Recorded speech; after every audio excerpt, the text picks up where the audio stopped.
anymore. It's just All anthology. right. Well, this just fucking decided to stop recording again, so we're going in it. Let's keep going. Fuck it. I don't know where this podcast is going to end or begin. I told you it's going to take 3 hours, my dude. It might, just through technical issues. Y'all know the fucking deal. I'm not doing the intro. This is Cole, my backup best friend, because of American Dad. It was a long-running joke. I'm not saying it a third time. You know Jamie. I've known him forever. This is me. You know me. God damn it. Let's go. Wait, I'm out. Why didn't you just... Yes. Yes. It all stopped. No, I'm not saying it all stopped. Why don't you just stitch it together? Because I don't know where it started and where it stopped. Oh. And I did that because unless I have the intro, this is the damn intro. Right. It's aggressive, but we're doing it. Yeah. Yeah. All right. Well, while your computer is shitting the bed, I guess we doing it. So, Cole, what games have you been playing? You said you've been playing stuff. Everybody, quick thing. He's as nerdy as we are. Former sports reporter. Forever babyface. Love sports, love everything, but I'm a huge nerd. Marvel, DC, video games, you name it. I love it. It is what it is. Mm-hmm. I'm mainly, right now, I'm playing a crap load of Helldivers 2. I don't know if either of y'all have been on it recently. No. I have not. I mainly started playing again when they did the Omens of Tyranny update, which introduced the Illuminate faction. So it was a whole new enemy faction in the game. Mm-hmm. The one around the Game Awards. They released another massive update that reverted all of the nerfs they did back in the day, and they actually buffed everything. So the shotgun is good again? Yeah, everything's good again. They revert everything that they nerfed into the ground, which is the reason why I stopped playing, because it pissed me off. They released an update that buffed everything and made everything stupid OP. So it's a lot of fun now. I mean, the game's still hard, but everything, all the stratagems and all the offensive stratagems, they're all really good. Nice. I've been playing the crap out of that, but I just recently wondered. That's fun. I always wondered why they went to nerf things when the game is hard itself. Like, it doesn't make any sense. What made me stop playing, they released a war bond called Democratic Detonation, which was all explosive stuff. It was really cool.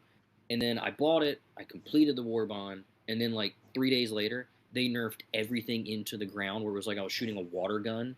So it's like, okay, I just spent $10 on this war bond and you nerfed everything in it. So now it's horrible. I'm not doing it. I'm not playing. Yeah. Just not doing it. Yeah, I need to get back on there, but fuck. So Overwatch has their new update stadium, and I've been playing Overwatch. I just wanted to check it out. You're it's getting really bullied fun. by Cole. What is 2015? What are you doing? It's fun. Like, the stadium mode is actually fun. Like, Did I've been Blizzard having pay you? Huh? No, Blizzard didn't pay me. I fucking wish. They send you a $10 royalty check, say nice things about our game. No, hey, hold on, time out. I said stadium is fun. I didn't say the rest of the game is fun. I said stadium is fun. Where on the amiibo did Blizzard touch you? Jesus Christ. I mean, I didn't think everything I've heard about Overwatch is that it is literally the scene from the first Jurassic Park when Jeff Goldblum's staring at a giant pile of shit. You know, I thought, I mean, that's, if I'm going to play a game that looks like that, I'll play Marvel Rivals. I mean, hey, oh wow, hey, what a heel! I'm not saying anything bad about Marvel Rivals. Okay. I'm not saying anything bad about it. I'm just saying if I'm going to play a game with that art style, I'm going to play Marvel. Oh, I see what you're talking about. You're going to play the superior game. So, I'm going to play a game that I actually care about, because if it's Marvel, I'll play it. If it's good or bad, I'll play it. That's true. Right. We have played some very shitty Marvel games. Yeah, Square Enix's Avengers. That game wasn't that bad. It was bad, Thomas. I could easily name 5 worse Marvel games. All right, you know what? Do it. Let's see. I want to hear this. Money where your mouth is. Do it. Yeah, it's called X-Men Destiny. Wait, time out. Make sure you're recording, because it's recording. Okay, all right. Yeah, I want this for posterior. Was it called X-Men Destiny or something like that, where you create your own X-Men and play through that?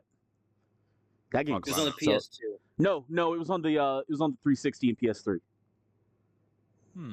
Oh. Let me I'm Is thinking. that the one that has thinking Apocalypse on the front? no. Okay. That's the let me- one from PS2. Let me double check the name. But go to GameStop because that's like the only place that'll show me that did without play that showing me other games. What? That game was not bad. I played it.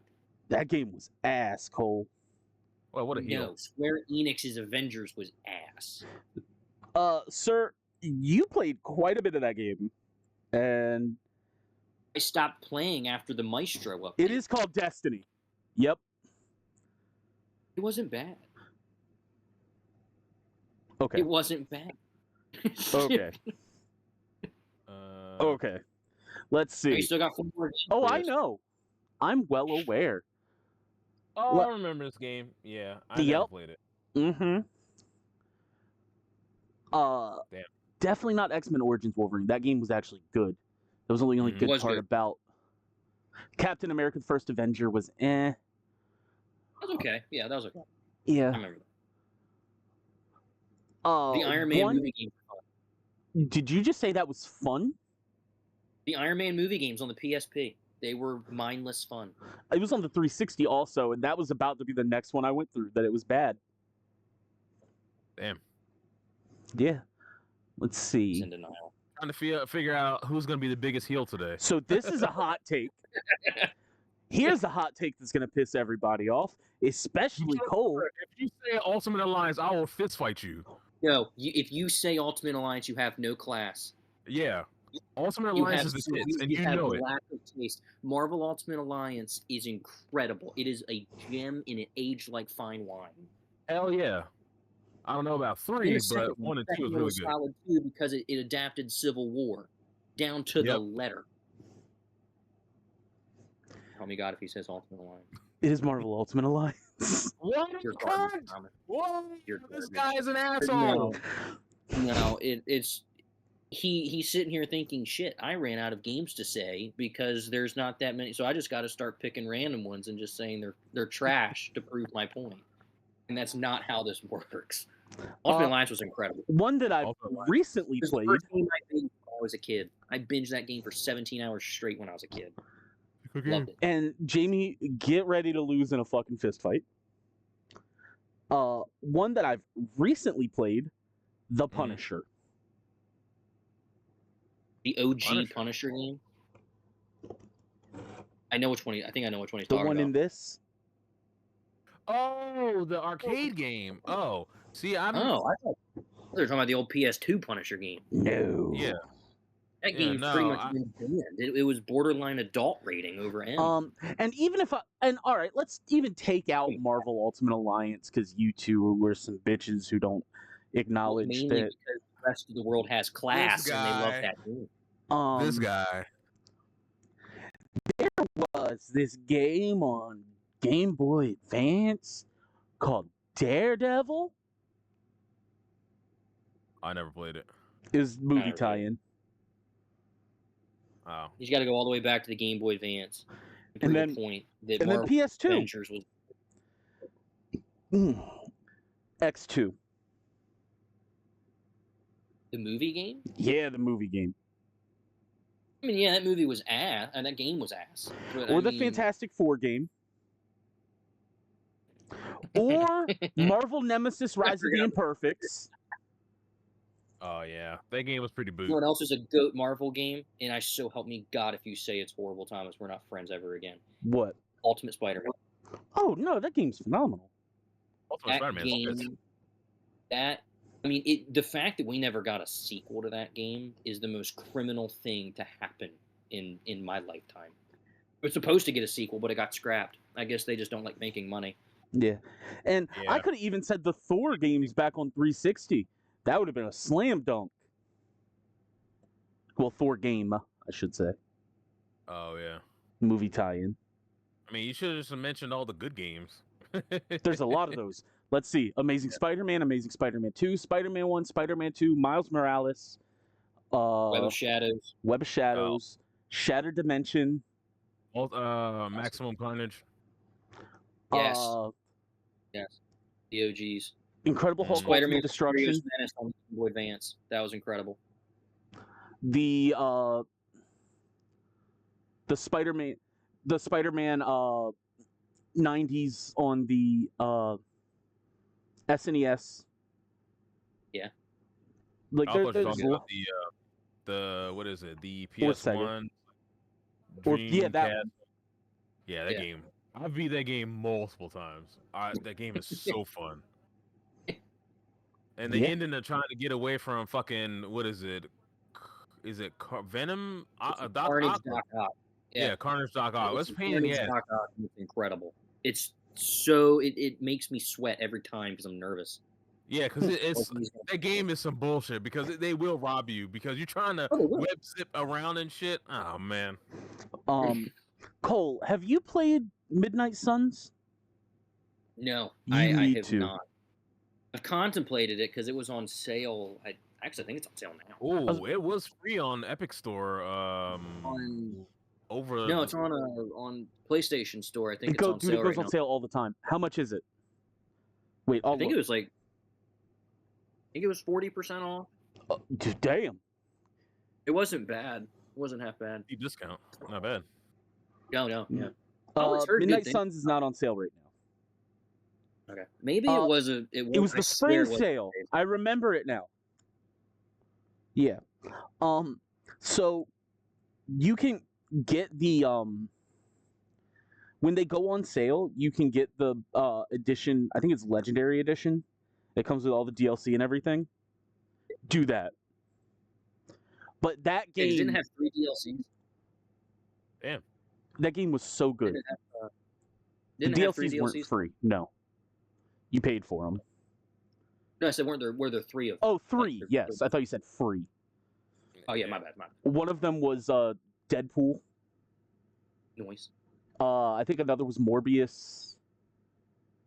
And I think Storm, maybe? Oh, for the DLC? Yeah. There's one line in that game that I will never forget.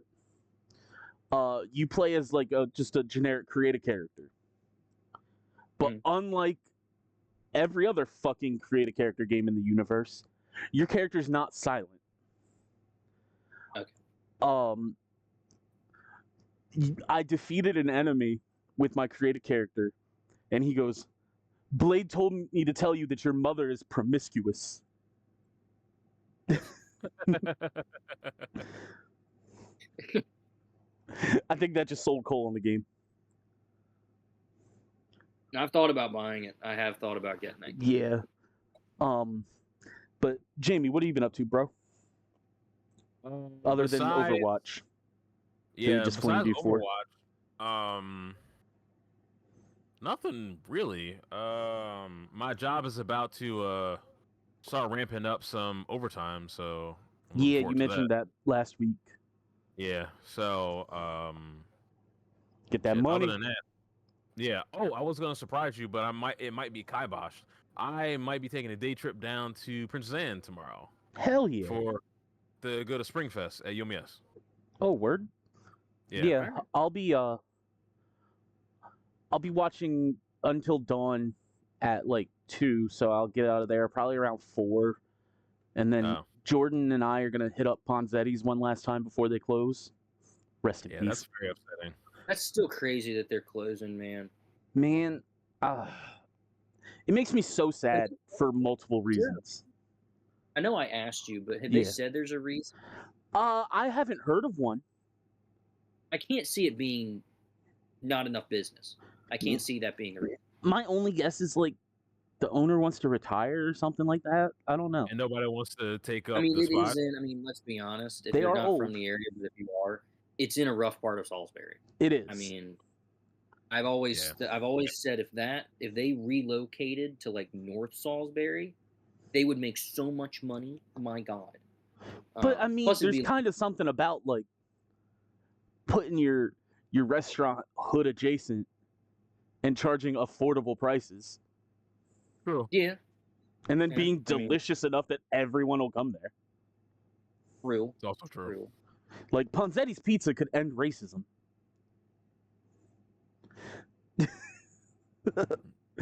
Probably, actually. Yeah.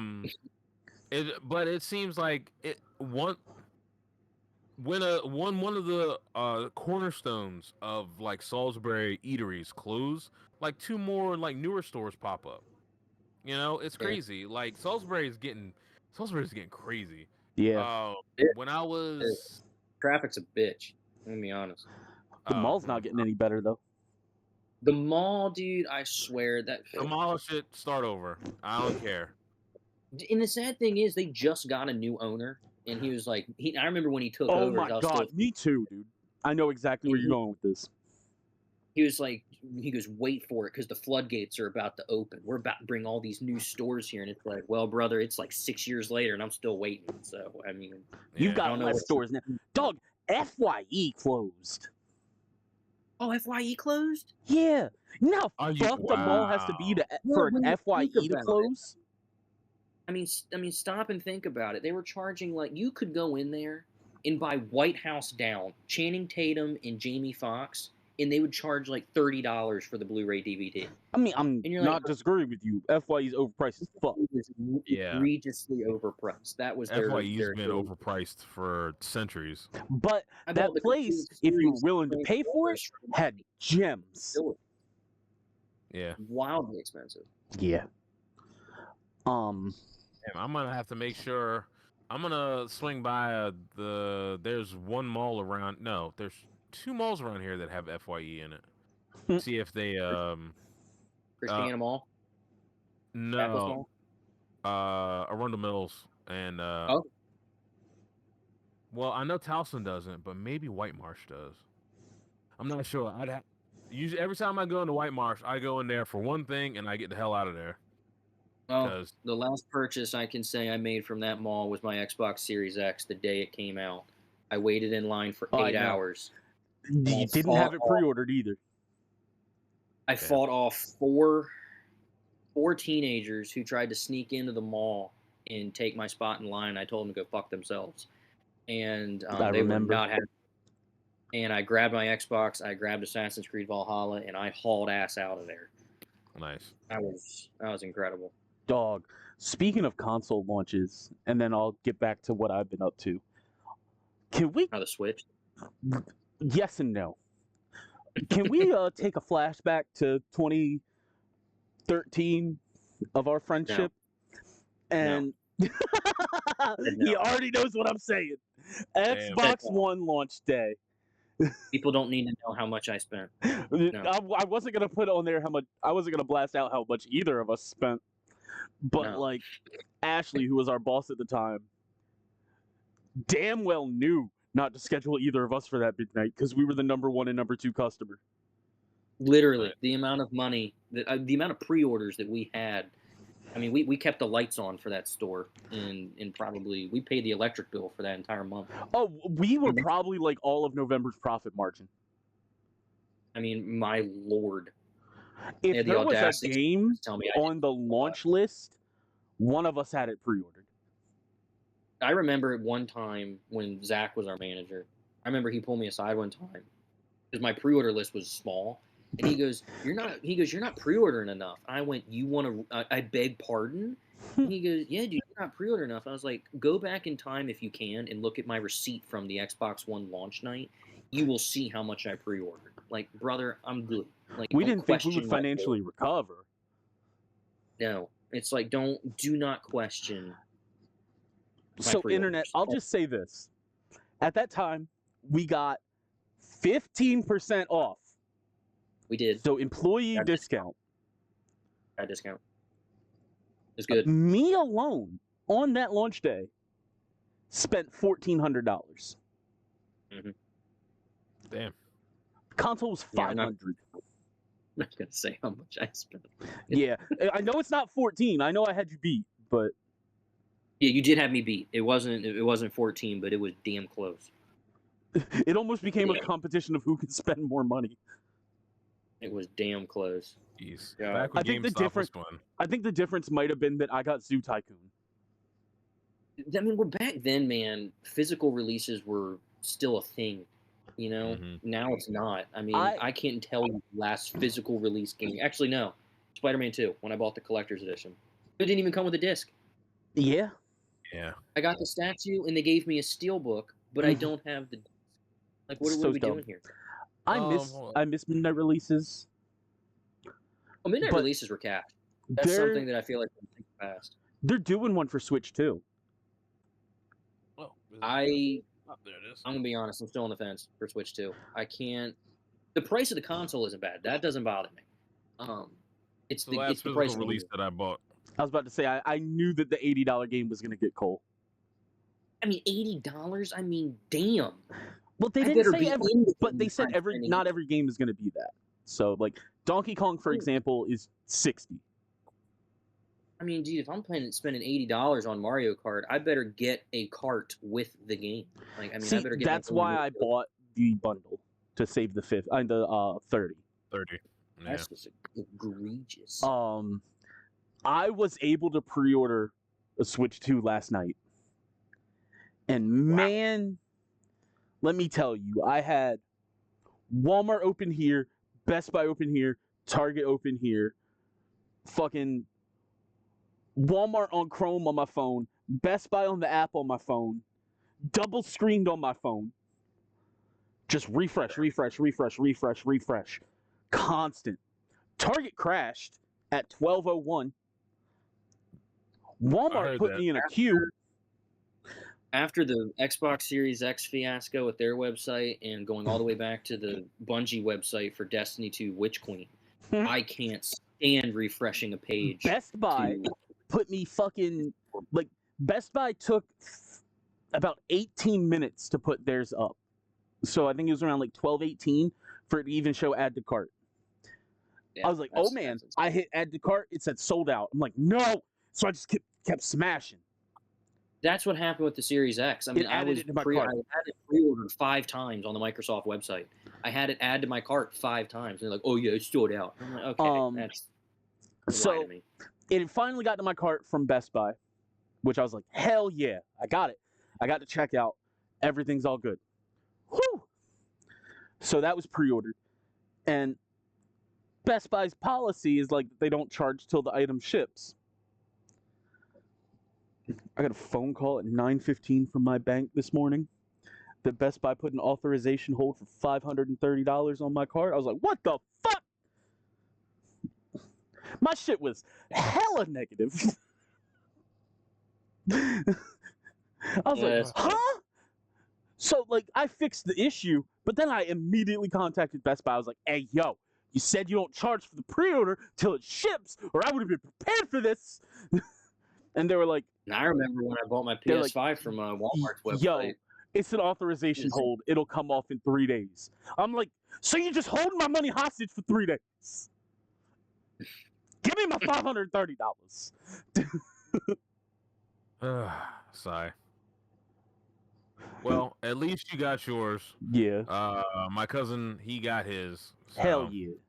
I don't know anybody else besides you two that I know personally that's going to be getting the Switch too. So yeah, I'm gonna get it, but it's just gonna be down the road. Me too. I'm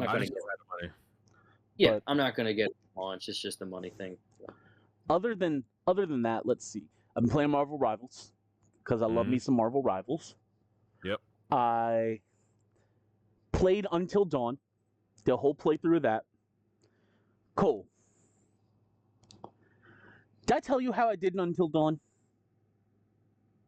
Yeah. Tell me how my very first playthrough, I saved everyone in the goddamn wolf. You did? And the wolf! That's crazy.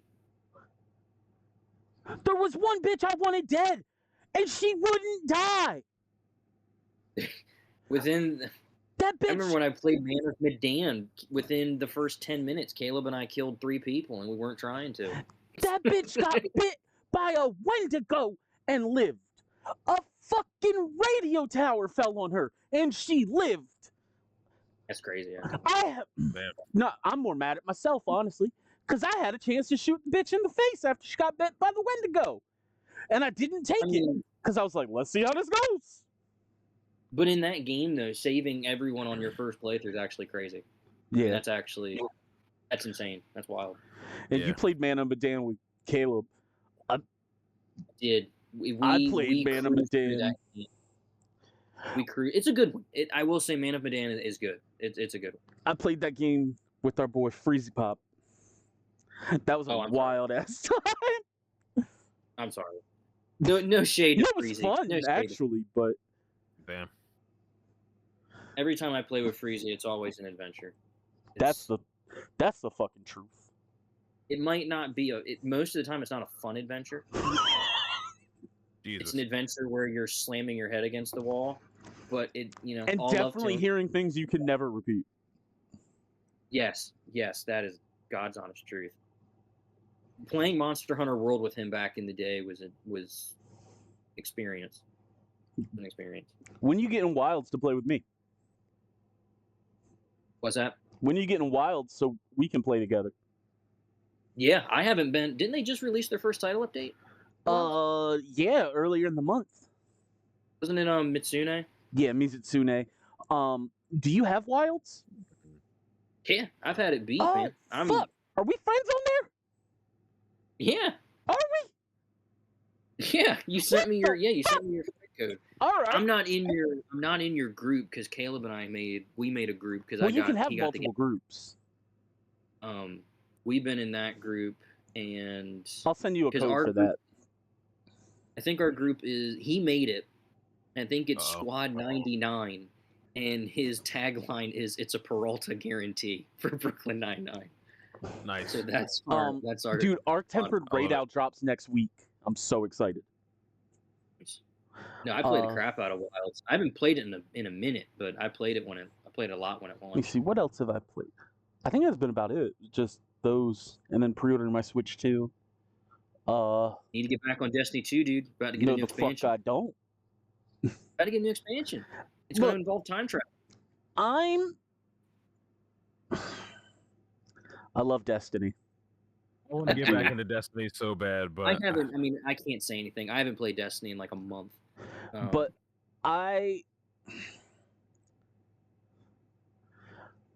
I'm still a season and a half behind. Yeah. I mean, to be fair, you haven't missed much. I mean, the seasonal story post Lightfall hasn't been incredible. Or Final Shape, I mean. Yeah, the story hasn't been that great, to be honest.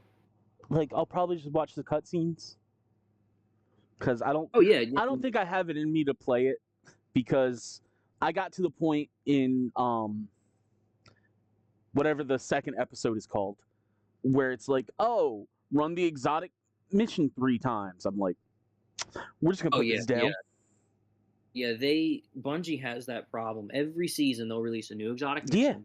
Yeah. And they'll, in the final act, it's always Act 3. You have to replay that final mission or that exotic mission like 3 times. Probably it's like 6 times. Oh no, I meant in a week, like type of thing. Oh yeah, for the week, yeah, but like in the end of the day, they'll make you play it like 6 times, and you're just like, no, I'm good. Like I'm not gonna play the same mission that consecutively. I'll want to blow my brains out if I want to do that. I feel that it's there's no variety. Isn't rewarding anymore.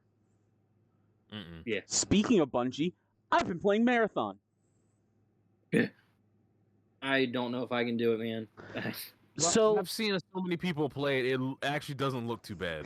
Once it goes into beta, I think it's going to be way better than what a lot of people think it is. Also, it's going to be a premium game, so you do have to pay for it. Yeah. Which it sucks, but if you think about it, it's like, well, if I'm paying for it, that means like that money is going to go back into the game. Also so keeps they can it's also a wall to keep the free-to-play assholes away. Yeah, true. Also, they're getting dedicated servers and a ping system, which is going to be ridiculous. I'm like, holy shit! Like, that's what anybody's ever been asking for where the hell is a ping? Destiny's been around since Moby Dick was ditched. Exactly. And we don't have a ping system in Destiny. Exactly. How? Like, it doesn't even make any sense. You know what I mean? It's It's stupid. Yeah. Every time someone asks me where something is in Destiny, I'm like, it's over there. I don't know what to tell you. It's over there. Follow me. I mean, damn. Like, why can you not open your map and just put a marker down? Damn. What are we doing here? But yeah, no, right? I don't like extraction shooters. But I don't. If that's I my were thing. gonna play one, this would be it. Yeah. Because it's not like we're not familiar with what we're getting into. Basically. Yeah. It plays very Bungie-esque. Yeah. It's like a new pair of shoes, not in a bad way. but like a new pair of shoes, but it's the same style you've always worn. Yeah. It's like you buy a new pair of Chucks. You know what you get. Yeah, you know exactly what you're getting. The plus side compared to other extraction shooters is there's way more PvE than PvP. Yeah. Yeah. There's more bots than people. Yeah. Yeah, which there's a lot of bots. I don't think that's a bad thing. They will kill you. Which I've also seen. I was watching Azzacross play, and like those bots were like, you can't ignore the bots. Like, if you get into a firefight and then there's bots, the bots will fuck you up, and they are not kind about it. No. Damn. It's sick that you like Azzacross too. I love his YouTube channel. They'll fuck you raw. Azzacross is the man. Speaking of raw, him and Cacus, Rick Cacus. Oh, I can't stand Rick Cacus. He has an intro that takes 30 minutes to get through. I can't do it. Jesus. I used to love his videos, man, but it's just like, it takes too long. Yeah. All his videos are like 45 minutes long. It's like, brother, I ain't got the time. Like, water this thing down. Yeah, there's like, I think those are the only two like Destiny creators that I actually follow. Like, ain't nobody else really. Like, Azzacross is funny, and I also love his voice. And Cactus is just has a funny voice. Yeah. Oh, and what Fallout Plays. I follow him too. Oh yeah. Yeah. Stuff. So, yeah. I guess we should get to the big thing, huh? Yeah. The whole reason that we killed it's almost 10. Oh, it's been recording for 32 minutes. Minus the however long that we've lost. The 10-minute reset. Oh, fucking hell. So I figured week after WrestleMania. I'm not the biggest wrestling guy, like, at all. Nope. I did my homework and watched what Jamie told me to watch. Yep. But Cole might be like on par of wrestling nerdness with Jamie. Yes. I think Cole has more wrestling nerdness than I do. I don't know. You're a fucking commentator, sir. The only thing that separates me from Cole is that I've done commentary before. Yeah, I haven't. I gotta try not to branch out because I could talk about it until I'm blue in the face. Oh no, that's fine. We here as long as you feel like it. I have to go to work tomorrow, so if you want to go till midnight, we can go till midnight. Fuck it. I got a lot to say about that Cena main event. I got a lot. We'll start with night one. Oh, bro, we got a lot of shit to talk about amongst the shit leading up to WrestleMania, and then the what is it? The putting out the fires by The Rock. So, The Rock was putting out the Pat McAfee interview. Good lord, Jamie. Oh, and then fucking like Paul Heyman on the yes. Yo, he carried the shit out of that dude. I am shocked that aired. I am shocked that it aired. Plus, I don't think they knew he was going to say that. Hell no. No. I like how Cena pulled Pat Scard saying he was high. Yeah. He pulled down. Yeah. All right, well. I was just telling you, take it away. Like, you go for it, bro. Oh, well, shit. This is a you thing. Night one. You gonna start? I want to start in the stand and deliver. Okay. But I want to point out the shit that was really good. I bet Cole was sitting in front of his TV for all these events, wearing his Roman Reigns shirt, fucking yeeting at the screen, screaming at it, Hey, man, crying. I still have the OG Roman Reigns big dog shirt. This is my yard shirt. I was dead on fucking accurate, wasn't I? I was a fan of Roman back when he was in NXT. So all these fake fans that showed up right when he was the tribal chief, I've been around since the OG days. So get the back of the line. Nice. I was dead on fucking accurate, wasn't I? Cool. Yeah, dude, Roman's my guy. My all-time favorite wrestler was The Rock growing up, but honestly, right now, Roman Reigns has been number one. Dude's incredible. Dude's a star. Yeah, it took him a while, but I gotta give him his props. Vince McMahon leaving. That was the reason. I mean, Roman was not liked because Vince McMahon kept scripting everything Roman did. Yeah, he didn't want He didn't want him being a bad guy, but once he turned heel, he turned into a superstar and was champion for over 3 years. For God's sakes. That's what they should have did with Cena. Cena should have went heel years ago, and then became the monster face that he is. That's what happens. Like, you have to be a bad guy for a time in wrestling to be able to be the good guy. Unless you're Rey Mysterio. If you look at Roman Reigns right now, Roman Reigns is pretty much a babyface, and everyone loves him.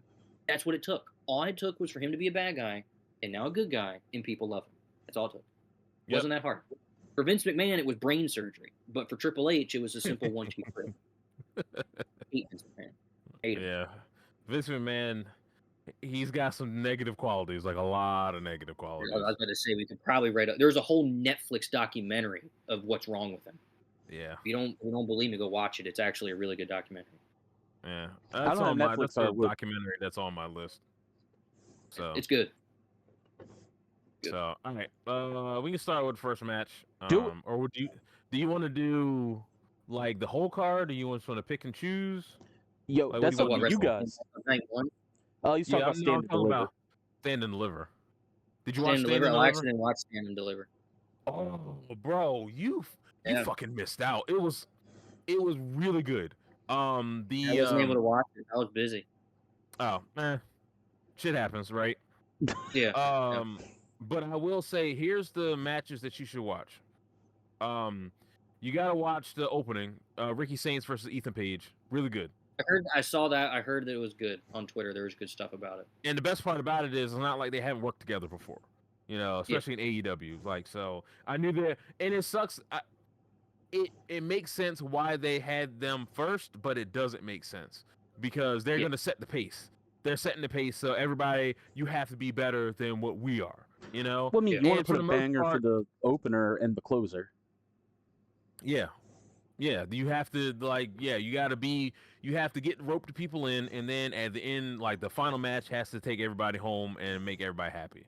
So, if you go through, watch the Ricky Saints, Ethan Page match, watch the women's ladder match because that actually wasn't too bad. Skip the 6-man tag because it's whatever, like it's a 6-man tag. But the 4-way, the women's 4-way, was fucking good. Like cash money. Yeah, it was good. I mean, the winner was predictable, but it made sense why she won with the events that happened on night 2, I think, night 1 or night 2 with the whole announcement with AAA. Can we talk about something real quick about that match? Because I saw a clip from Twitter of how Booker T is like the biggest goon in the world. He is. Well, she's doing her little like ass thing, like ass slamming. He's like, Yeah. Go back and look up on YouTube when Tiffany Stratton showed up. Yeah. And she was walking to the ring, and Booker T was wilding out, man. And it's just like, dude, someone hose him down. Never change Booker T. Never change. Yeah. Like, seriously, someone go tell Booker T to go take a cold shower or something. Like, homie was just crazy. Nah, full goon. Watch yourself, man. She's got somebody. Like, come on. Let it happen. Full goon. But all right, so the main event, Obafemi, Trick Williams, Javon Evans, that was a good match too. Those 4 matches, that's probably all you can. It'll make sense for you to watch. Like, I like the Fraxium versus Hank and Tank because I like Hank and Tank. They're, they're the fun guys and stuff like that. Hopefully they don't break up anytime soon, but them winning, that's fine. Who cares? Yeah. Let's see. The Dark Side, the Dark State versus the family, the Angelo family. I see what's happening, and I think they're gonna try to get Tony to move up to the main roster, which is okay, I guess. Shit. But I think he needs at least one person with him when he goes up there. That way he can have maybe another family, or he's good, but I don't think he branch out on his own. Yeah. So with the underboss turning on, Tony, whatever. So yeah, that's the long and short of Stand and Deliver. I got you. I do want to go back and watch it. Yeah. If not, just take a couple of days and just watch 1 or 2 matches a day. Yeah. Night 1 and night 2 of Mania, though, I watched every match of that. That's so much. It was a lot. I was telling him I really hope that I would love WrestleMania to go back to just one night instead of it being 2 nights. I just feel like there's way too much. Yeah, it takes away the specialness of WrestleMania, of wrestling. Actually, you know what? Before we start, it gets more people paid, so fuck it. Before we start night one, Cole, question. Yes. So we all know eventually it's going to happen, but how do you feel about 2 nights in Saudi Arabia for WrestleMania? I don't want it. Because I think it's gonna suck. Because 1, it's gonna be super early in the afternoon. It'll probably be 1 or 2 p.m. And then I'm like, well, fuck, that you're gonna kill my entire day. I'd rather have it later on, at night. And then I'm like, well, shit, I've lost 6 hours, but that's fine. People can plan accordingly when WrestleMania is at 7 o'clock, 8 o'clock at night on a Saturday or a Sunday.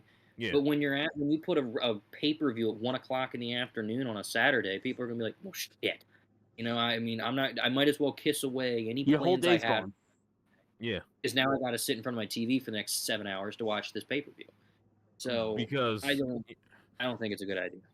Also, what's your thoughts on SummerSlam being 2 nights? Do you think they're being overzealous because of WrestleMania, the success for WrestleMania? Yeah. Okay. Yeah. I think that's what it is. There's not, especially with WrestleMania, you can argue 2 nights because it's WrestleMania. You can argue to make a match for anybody. But SummerSlam, you're biting off more than you can chew. There's not that many storylines going on at the same time where you can stretch it into a full 2 nights. It's just too much. Yeah, I feel the same way. And especially 2 nights in Jersey. Jesus.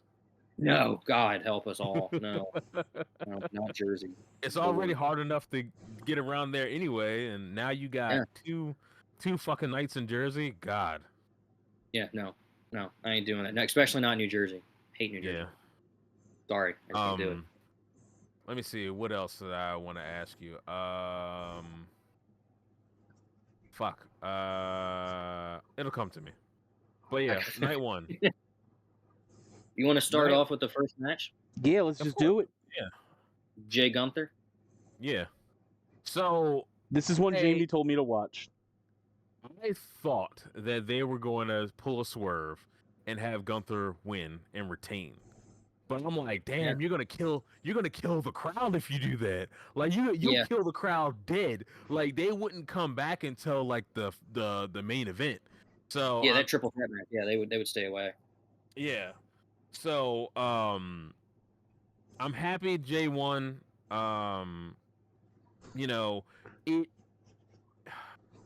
It makes sense, but it doesn't make any sense how he lost and why he tapped so fast. Because they didn't really establish that Ilya could if they would have established in the storyline that Jay found a way that he's been studying tapes. There's a one way to beat Gunther, and then he beats him with rear naked choke. Okay, now that makes sense. This doesn't make any sense for him just to go put him in the choke, body scissors, and then he immediately taps. I was like, Yeah. oh well, but we've seen like Ilya, which I think Ilya's not gonna come after the heavyweight belt. But he'll go there eventually. And I think he's still got a couple more months left to come back. I forgot what happened to him. He got a not neck fusion, right? It was something. Oh, something with his neck. Okay. I'll look it up. Yeah, because I miss him. Like he should have been on this card if he didn't get hurt. He should have been. Because it would I think him being hurt and who else is hurt? I wish Kevin Owens wasn't hurt. Yeah, Kevin Owens. If both of those guys weren't hurt, this would be a whole different be a whole different WrestleMania. So in September, he tore his ACL and will be out 6 to 9 months. Gotcha. Okay. That makes more sense. Yeah. He does have a very aggressive wrestling style. I mean, I didn't hate the Jay Gunther match. I didn't hate it. I mean, I wanted Jay to win. Obviously, I've always been a huge fan of the Usos. I like the Samoan wrestlers. I just think they're badass. Yeah, that's true. There's 8 million of them. There's 1,000 of them. I mean, my lord. But the thing is with Jay, the one thing I didn't understand is that everyone was cheering for him after he left the Bloodline. Everyone loved, Jey Uso, saying yeet, doing the, everything. He was one of the top merch sellers for WWE.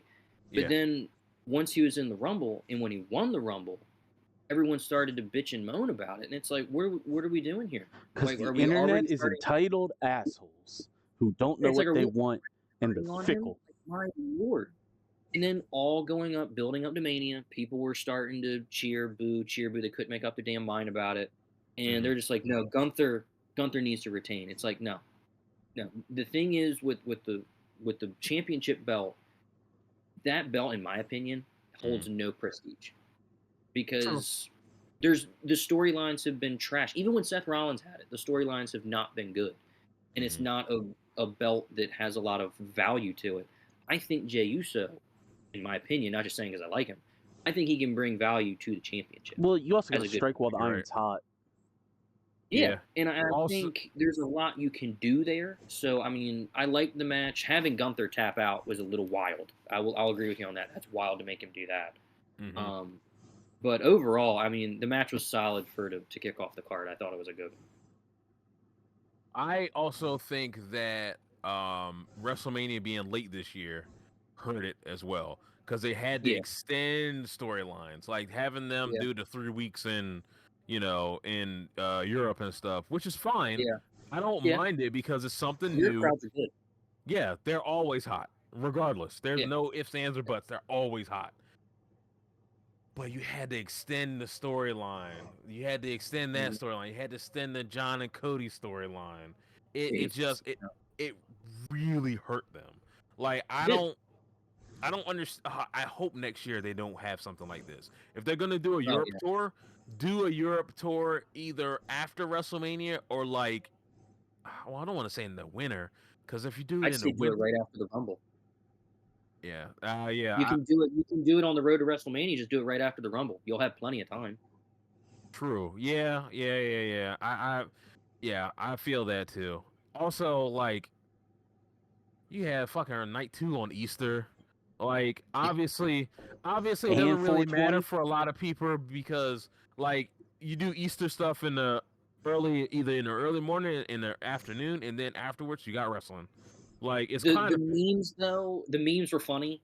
I mean, if you go on TikTok or Twitter, the memes were funny. It's like, hey, when your mom's calling you into the kitchen for Easter dinner, and the meme is Cody telling The Rock to go fuck himself. I mean, that's just nice. That. I mean, the memes were funny because it's like it's WrestleMania. Can't miss it. Gotta watch it. Yeah, that's true. Gotta tell everyone they gotta wait. Dinner can wait. Gotta go watch WrestleMania. But damn, having like a full fucking meal in front of the TV watching WrestleMania, that doesn't sound like too bad of an idea. It actually wasn't that bad. I was full as a tick, and I literally didn't leave my couch. It's good times. Good times. I enjoyed it. So, the next match, we got the tag titles, War Raiders versus the New Day. Now, I thought, and I'm pretty sure a lot of people also thought, that Big E might have came out and cost the New Day the titles. Should have. Should have. I don't think he's medically cleared. I think he's getting close to be medically cleared. I think he's close. I think maybe by Backlash, which is in like 2 weeks, which how do you build stuff after WrestleMania for another pay-per-view? And then after that, it's a month. Yeah, and then you got 3 weeks to the next pay-per-view after that. Like it's too close, you know. Yeah. But way too close. Either that or he'll do something at SummerSlam. Because if it's not Backlash, it'll be SummerSlam. And it would make sense, like if the New Day are defending the titles on night 2 of SummerSlam, then yes, Big E's coming back. He's gonna do something. I don't know if he's gonna cost them or is he gonna join them and be a heel. I don't know, but you know, whatever. New Day. I didn't think the match. It wasn't bad. I personally feel like it's unfortunate. I mean, this is just how the booking has been. Mm-hmm. The tag titles don't really seem like they mean much right now. Like, well, I mean, the War Raiders, like they're hardly on TV because they keep having there's other storylines that are better than what the tag titles are, and I'm like, I just need them to make tag teams matter again, because tag team wrestling is, you know, go ahead. Tag team wrestling is good, especially when you got two guys that are like that have either tagged together forever or just know each other in, like, for example, fucking who was it? It was Cesaro and Sheamus. The Bar. Yeah. Those motherfuckers were good. That whole entire storyline leading them up to them tagging is good. That's like some of the best, like, after Vince McMahon. That was after Vince McMahon, or was he just on his way out during that time? I think that was when he was on his way out. Yeah, that was some of the best shit ever. Like they were feuding. They were feuding. Then they weren't feuding. But then they were feuding again. And then they were like, fuck it. Let's just be a tag team. They were a tag team. Here's something. Here's a throwback match when tag team wrestling was cash. Roman Reigns and Seth Rollins were champions, and they went up against the Usos at Money in the Bank. That tag team match back in the day was incredible. Because the Usos, they wrestled a long time together. Roman and Seth are in the Shield. It's good stuff. I mean, yeah, we like tag team wrestling, like. And then when think about it like this, I don't think the American audience is ready for AAA. I don't think they're ready for, like, lucha style, because somebody's gonna have to explain what lucha style is besides like, oh, why did that guy come in the ring and then the guy that he's legal now? I don't understand that. You know, they're going to have a primer on something like that where you explain, oh, lucha rules are if you go out under the ropes, or if you go out to the floor, your partner can come in and he's legal. You know, they need to actually establish, you know, that type of rule set, you know. Also, they have a 20 count instead of a 10 count, you know, when you're outside. That's weird. Yeah, the 20 count's weird because everyone's used to the 10 count. I mean, with the 20 count, I mean, my God, I mean, no match is ever going to end. No one's going to stay outside the ring for 20 seconds. I mean, Jesus. Yeah, but hey, we'll have Vikingo on our American TVs, and that's all we've been asking, because the AEW didn't know what to fucking do with him, and it's gonna be like, well, shit, you know. AEW, man, they don't know what they're doing half the time. I swear. They don't. Like, they put on some really decent matches. Toni Storm, chef's kiss. She's like the highlight of women's wrestling right now, you know, besides what Stephanie and Joy are about to do. But she took a concept and ran with it, and it's good, and everybody loves it, you know? So, I don't know. Like, we'll have to take a day and talk about AEW, because that shit, it's so aggravating to watch a company that was on such a high just fucking just slowly fall down. You're watching it happen. It's like a car crash. It's like I can't stop watching it because like it's good. It's a car crash, you know? I mean, it's not good, you know what I mean? Shut up. You know what I'm talking about. But I mean, it's like, fuck, like, we want this company to do good because... Yes, a car's about to crash. I mean, yeah. It's like somebody, like, slowly falling down, like, stairs and stuff, where they're trying to catch themselves, and they're like, there's ice on the stairs, and they're, like, trying to catch themselves, and then they end up eating shit anyway. At this point, man, the only reason I still tune into AEW is hoping and praying that Jon Moxley leaves and just leave AEW and just come back to WWE. Vince is gone. Triple H will take care of you. Be Dean Ambrose. My thing about him is that he should have somebody that holding the title like the hostage is killing the company, and they don't realize it. Yeah. Like, and then you got the Young Bucks who came back. Oh, fuck them. Like, they're some dickheads. Like, they really think they are the cream of the crop of tag wrestling, and you're not. Not even close. So here's, I used to like the Young Bucks when they were in TNA called Generation Me, and they were doing all this crazy fucking shit, and then I was like, I watched them on PWG, and I'm like, wait a minute. This is basically the exact same match that they had on TNA. Like, what the fuck? Like, and then I'm like, man, these motherfuckers, they literally have the same match. Like, what the fuck? So I'm like, yeah, no, like, fuck these guys. And then they came over. They're just killing it. Like, not killing it good, killing it bad. Like, why? Stop. You know? It's horrible. Go somewhere. Fuck. You know, and then, you know, fucking, like, Will Ospreay is there. You got fucking Brody King that's doing well. Swerve is doing well. Fucking the Hurt Syndicate, the Hurt Syndicate and the Ops. Oh my god, like, those motherfuckers are doing good too. Like, there's so much good in the company, but they're running it into the ground, and it's pissing me off. Like, I don't understand. I need somebody to explain to me why in the fuck are they just running it into the ground? Like, I know Tony Khan really doesn't give a shit right now. No, he really doesn't. Honest to God, man. My thing is, if he was smart, like when Scott D'Amore got fired from TNA, I would have been back the Brinks truck right up to him. I was like, bro, I need you to run the women's division. And that's all he has to do. And then, bro, Tony Storm would have been 10 times better. Mariah May would have been better. Willow would have been better. Like, you got all these people. P4 would have been better. Oh, my God. Fuck. I'm getting pissed off. I'm getting real pissed off. We're supposed to be talking about WWE and then AEW because these motherfuckers like to wind me up. Like, I don't understand. Like, they had such a good match. Fucking Will Ospreay and Brody King were fuck. Who are they going up against? I think it was the Young Bucks. Yeah, I think it was. Yeah, it was the Young Bucks. And I'm like, bro, Brody King, Will Ospreay. I never would have thought that would be a cool ass like tag team. No, you know what? I'm sorry. Yeah. They were going up against Takeshita and Josh Alexander, the Walking Weapon. It's hard to keep up with the AEW roster because so many people leave and so many new people are coming in. I don't know who's there half the time. I mean, it's actually insane. Every time I feel like I go on Twitter, there's someone new signing with the company and then someone leaving and then they just sign with WWE. I mean, it's at this point, my lord.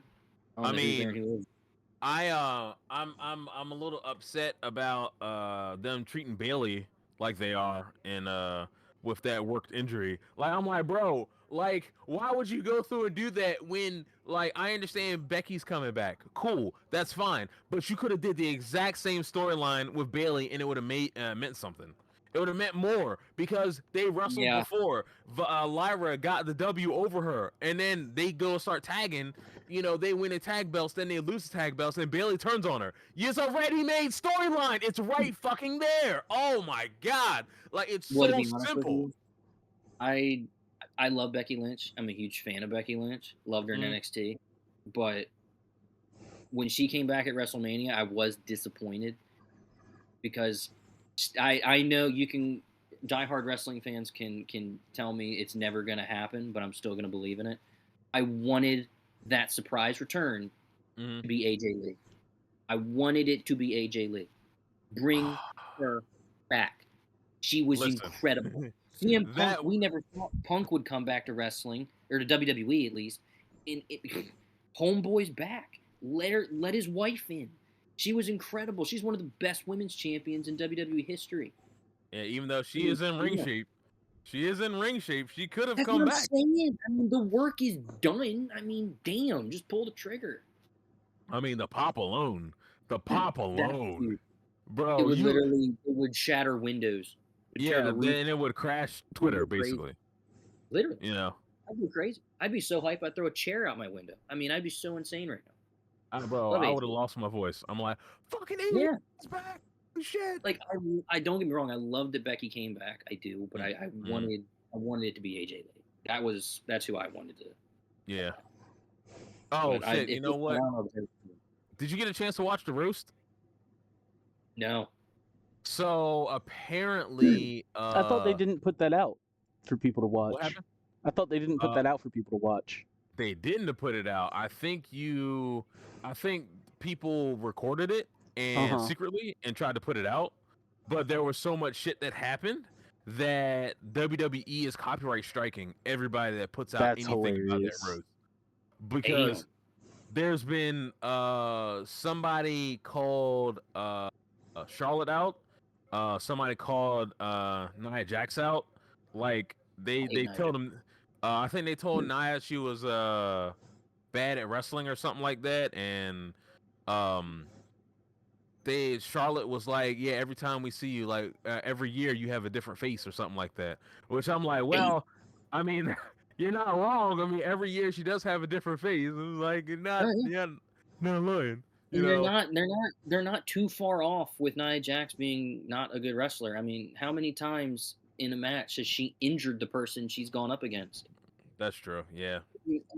How many more fucking Royal Rumbles do I have to watch her come out at number 30 and be the indestructible force that takes 10 women to get her out of the ring? It's the same thing every year. Yeah, I 100% agree. I don't need to watch 6 women team up and throw her out of the ring. It's just not gonna happen. She was a horrible champion. Let it go. I need Jordan Grace to literally just like pick her up and just throw her over. Literally. That's it. Like it's like, yeah, fuck having 6 women. Yeah. Just get one person. You know, fuck all that and shit. But yeah, speaking of women, next match is Naomi versus Jade. This match wasn't bad. Like it was a little bit lackluster until that finish. Yeah. Holy shit, that finish was fucking wild. I mean, like fucking transition into a power bomb, then roll into Jaded to get the pin, to get the W. I'm like, holy shit. I was like, I never would have thought of that. Like they actually did something smart. I was gonna be pissed if Naomi won. Jade had to be the clear winner. So I'm happy that she got the win on that one. Yeah, she got her like. Yeah, like, yeah. Once I think Jade needs a little bit more time to get better. The injury screwed her over. Obviously, being injured for she was. Yeah, because I think it's not she doesn't want to be a wrestler. She is good, but she's just she's still green or in some areas. You know, the pacing was a little bit off.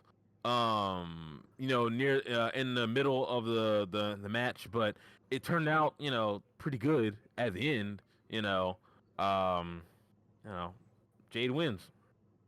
Yeah. So I didn't really have too much to say about it. I mean, I think at the end of the day it was solid. The ending is what made it solid, but it was a match in my opinion where it's like I wanted Jade to win, so I got what I wanted, but it wasn't a match that I was, you know, on the edge of my seat, dying, you know, looking forward to it, kind of thing. True. Just as how it was. Yeah. Same next with match, the next, which was Rey Mysterio. Rey Mysterio? Yeah. You're forgetting Rey Mysterio. That's not the next. No, next match is U.S. Champion. Oh, U.S. Champion. That's right. Shoot. Because this was one Jamie told me to watch also. Yeah, because of the finish. The finish didn't make any sense, but I guess you have to suspend disbelief with Samoans and having hard heads and stuff like that. So I guess I'm like, okay, because after I thought about it, I'm like, fuck, Samoans have hard heads. Of course, I mean, that if wouldn't someone's really gonna hurt. just tank a move, it's gonna be a Samoan. Yeah, that's true. Honestly. And I'm happy that Jacob has the U.S. Championship. Now we can further the storyline of him like breaking away from Solo. Now, I have a theory of what they're trying to do with it. I think with Solo's new bloodline, which I call the Walmart bloodline, because you're never going to be Roman in the Usos and Sami Zayn. You're just not. No. So I think the OG bloodline is better than the new one. But I feel like with Jacob Fatu, what they're trying to do is they're trying to recreate that evolution storyline with Triple H and Batista, where you have the guy in the background, which was Batista at the time, as someone who's this mountain of a man, a monster, and Triple H doesn't want Batista to shine, which led to Batista turning babyface and powerbombing Triple H and setting up that whole storyline.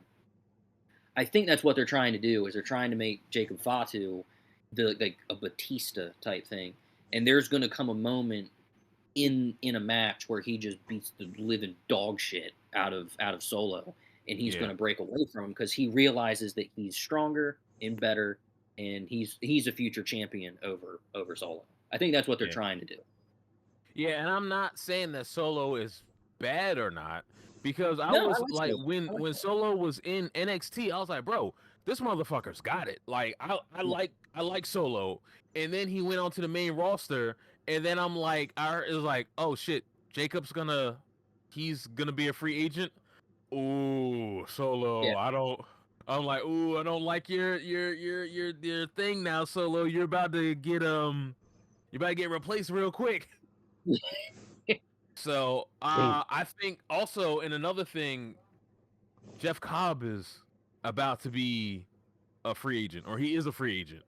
Yeah. So if he shows up in WWE, like, is he gonna be by himself? Is he gonna be maybe an enforcer for somebody? I don't know. Like, I know he's going to show up. We just don't know what he's gonna be showing up for. Now, the other brother, or the other cousin, Hikuleo, is also a free agent. I know he's in the Performance Center, but he's with WWE. We got to see how he's gonna do. Like, first of all, I think a lot of people are gonna be shocked when they see him because he's 7 feet tall, and he's a big motherfucker, and like he's gonna be like, oh shit, like what is this asshole gonna do? Like. Yeah, I think there's going to be a lot of interesting storylines down the road that involve Jacob, Solo, and any of the other Samoans that come through. I don't know what they're going to do with Talatanga. I don't know what they're going to do with them. Yeah. They haven't even said a word since they've come to the business. They haven't even cut a promo. I mean, it's just like, damn, talk about collecting a paycheck. It's either Tamatanga or Tongaloa, or one of them are hurt. Right it might now. be the one who can't wrestle. I think it's Talatanga. Yeah. He can't wrestle. Yeah. He's horrible. Yeah. Tamatonga's good. He's good. Yeah. I don't understand how. Like, he got hurt, and then it's like, all right, cool. Well, they're gonna have to fit somebody in there. Now, he sandbags every move he has. He can't hit a move without botching it. I mean, he was. What was it? The night he debuted, they attacked Roman and the Usos in the ring, and he was supposed to DDT Roman, and he slipped and missed Roman. He just didn't grab him, and it was just awkward. It's like, how do you miss Roman Reigns? He's massive. He's the size of the Chrysler Building, for God's sakes. Like, how do you not know how to grab a human being like that? Yeah, I don't understand that. Everything. So, I know, Jacob's brother Zilla Fatu is in MLW, and I'm pretty sure there have been talks. I'm pretty sure there have been active talks to be like, hey, as soon as your contract's over, just come to us. We'll take care of you. We got a ready-made storyline. That guy is a beast. And so I've always thought, like, the WWE, if not checked, is going to be 50% Samoan because there's that many. Oh, have you seen the other twins, the girls? Oh man, nobody's ready for them. Nobody, because honestly, that family line, that bloodline is like you got the tree, but then there's so many roots underneath of just more family members. I mean, exactly. It's I'm waiting you for could probably them stretch it out to. the continental U.S. I'm waiting for them to do like a War Games where it's just Samoans. Just Samoans. That's all it is. I'd watch the crap out of that. Of course. Like, bro, it'd be must see TV. It'd be must see TV at that time. And then you have The Rock coming out, like not wrestling, but to whatever. Man, look, I want that to happen, and you know what? I'm gonna pull a page out of, or take some credit out of CM Punk's book from back in the day. I don't even want to call him The Rock. Let's call him Dwayne. You know, it's just like I overemphasis on the W.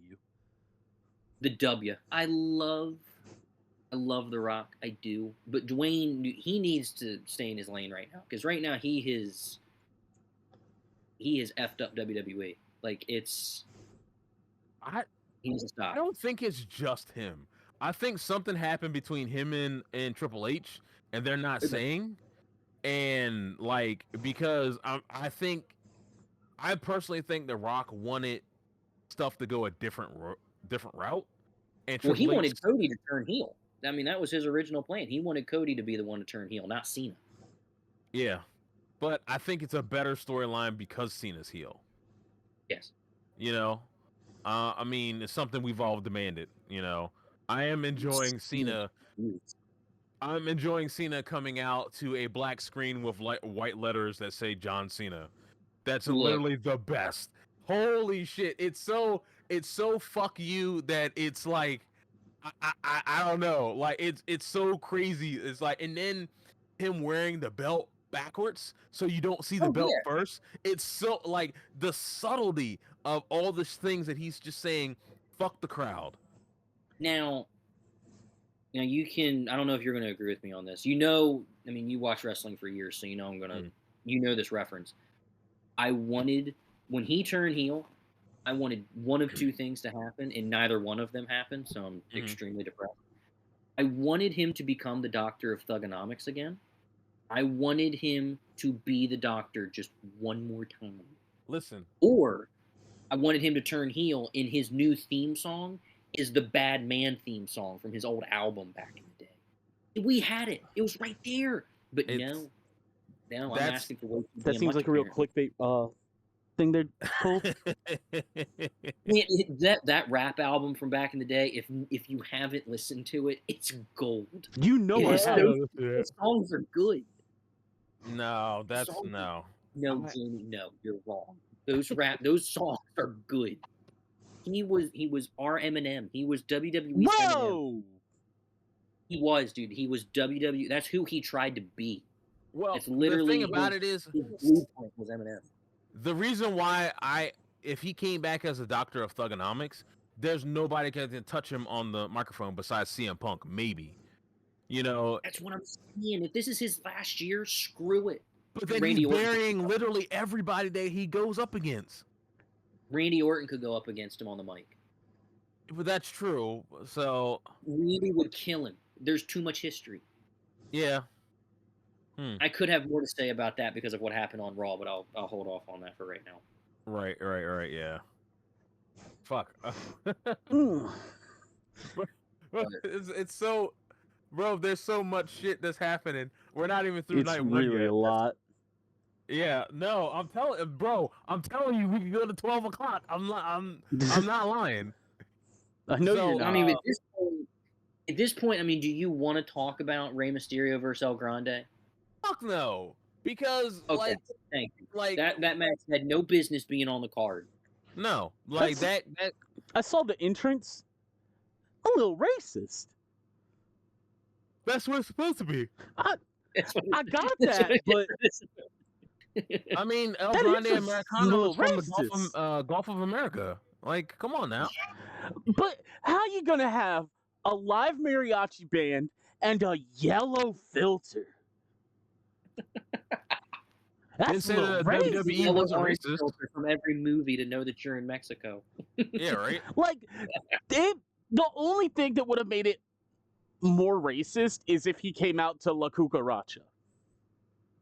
No, yeah, I mean, No. look, I'm sorry. WWE it's always been borderline racist. It always has been.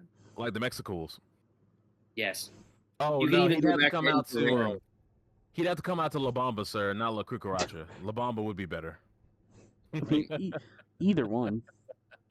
Yeah, I'm gonna be honest with you. I really didn't care about the Rey Mysterio match, and I have nothing to say on it. Right. I mean, Ray Phoenix was, he did his thing, but whatever, Yeah, So, that match. I like Ray Phoenix. I like Penta. I want them. I'm happy they're on WWE, but like them going up against Chad Gable in a mask, whatever. Fuck it. But yeah. I fast forwarded through that to get to the women's title, like you wanted me to watch. Tiffany Stratton and Charlotte Flair. Yeah. So, I mean, okay. Here's the issue that I have. What happened? Person won. The right person won that match. Yeah, exactly. I have no qualms about who won. The issue that I have is I need them to stop wearing the same fucking gear because they wear the same similar gear, and it doesn't make any sense. Like, okay, like Charlotte, I understand you are trying to do whatever you want to be whatever, but you can't have the similar gear as your opponent. Like, that doesn't make any sense. Like, stop being you. If that makes any sense. I need you to stop trying to make everything about you. I think watching it, my biggest takeaway from it was, again, I don't know shit that's going on. I'm just watching what Jamie told me to watch so we could talk about it. Mm-hmm. I could tell that Charlotte definitely, like, kind of downshifted into third to be like, all right, I'm gonna keep up with you. Sort of, but I think I've been a fan of Tiffany Stratton since she came into NXT. Oh, don't get me wrong. For the main reason, what makes me a fan of a wrestler. Yeah, and I'm a fan. Sir, calm down. I'm a fan. I'm a huge fan of Clueless, and she came out acting like Cher from Clueless. Yeah. And then she got hurt. But then when she came back, it was like she got it. Like, she wasn't like, she didn't know what she was not doing in the ring. She knew exactly what she was doing. And that's why she excelled as fast as she did, going up the ladder, winning the women's belt there, and then coming to the main roster and doing what she had to do. Now, her and Nia, whatever, that's fine. Like, it made sense. It was a means to an end where she got the Money in the Bank, turned on Nia, got the title, blase blase. I mean, but like there was some potatoes in the match. There was, and obviously potatoes, and there's a couple of receipts, but they kind of kept it civil. The build leading up to it, not so much. But in the ring, they kept it professional, which is fine. Yo, that 0-3 comment though was savage. Yeah, right. Like, god damn. Yeah, but I mean, you're not gonna come after somebody like I. But how you gonna out promo a Flair? Yeah, that's true. Well, I mean, Charlotte's living in her father's shadow, and that's the issue. That's her main issue. She keeps living in her father's shadow instead of saying, "Hey, I can step away and I can do something better than what my dad can do." Then stop being a female version of your father. That's exactly what I was about to say. Is that your walkout music is literally Flair's music. You walk out wearing the same bedazzled robes that Rick walked out with. You want to be different than Rick? Stop using the boots. Stop using the same looking gear. Stop using the robes in the music. Isn't her move the same? That's what people said to Roman Reigns for years. I mean, she was doing the same. Like uses the figure 4. No, she does. It's called a figure 8, where she actually does the figure 4 with a bridge.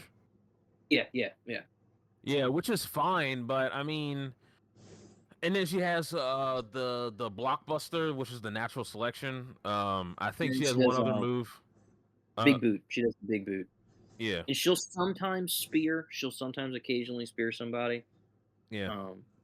I don't know. It's just that's the thing. It's like you need to break. If you want to break away from Ric Flair's shadow, then stop dressing like him. Literally, I mean, it's like Thomas said. Stop being a female version. I mean, she does the fucking woo, for Christ's sake. Yeah. Yeah. Well, I mean, okay. The woo is understandable. Yeah, you can do the woo. Not do the woo. But I'm saying, like, her gimmick is her dad.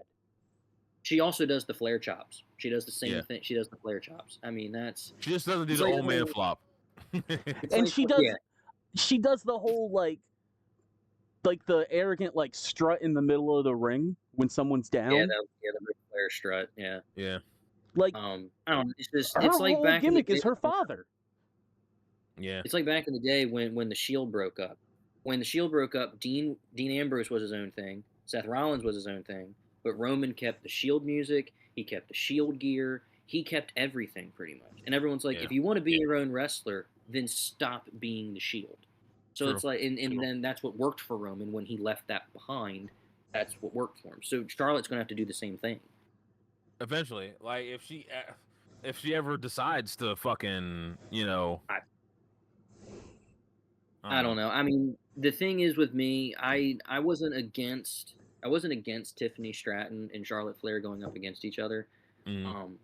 I could have been okay with Tiffany Stratton defending the belt against literally anybody, because the thing that pisses me off with Charlotte Flair is that before the Royal Rumble, we haven't seen her in a dog's age. Like we haven't seen her in forever. And then she shows up in the Rumble. She wins the Rumble just because she's Charlotte frickin' Flair. She wins it, becomes the #1 contender, and then she gets a damn near main event Mania match. And Nepotism.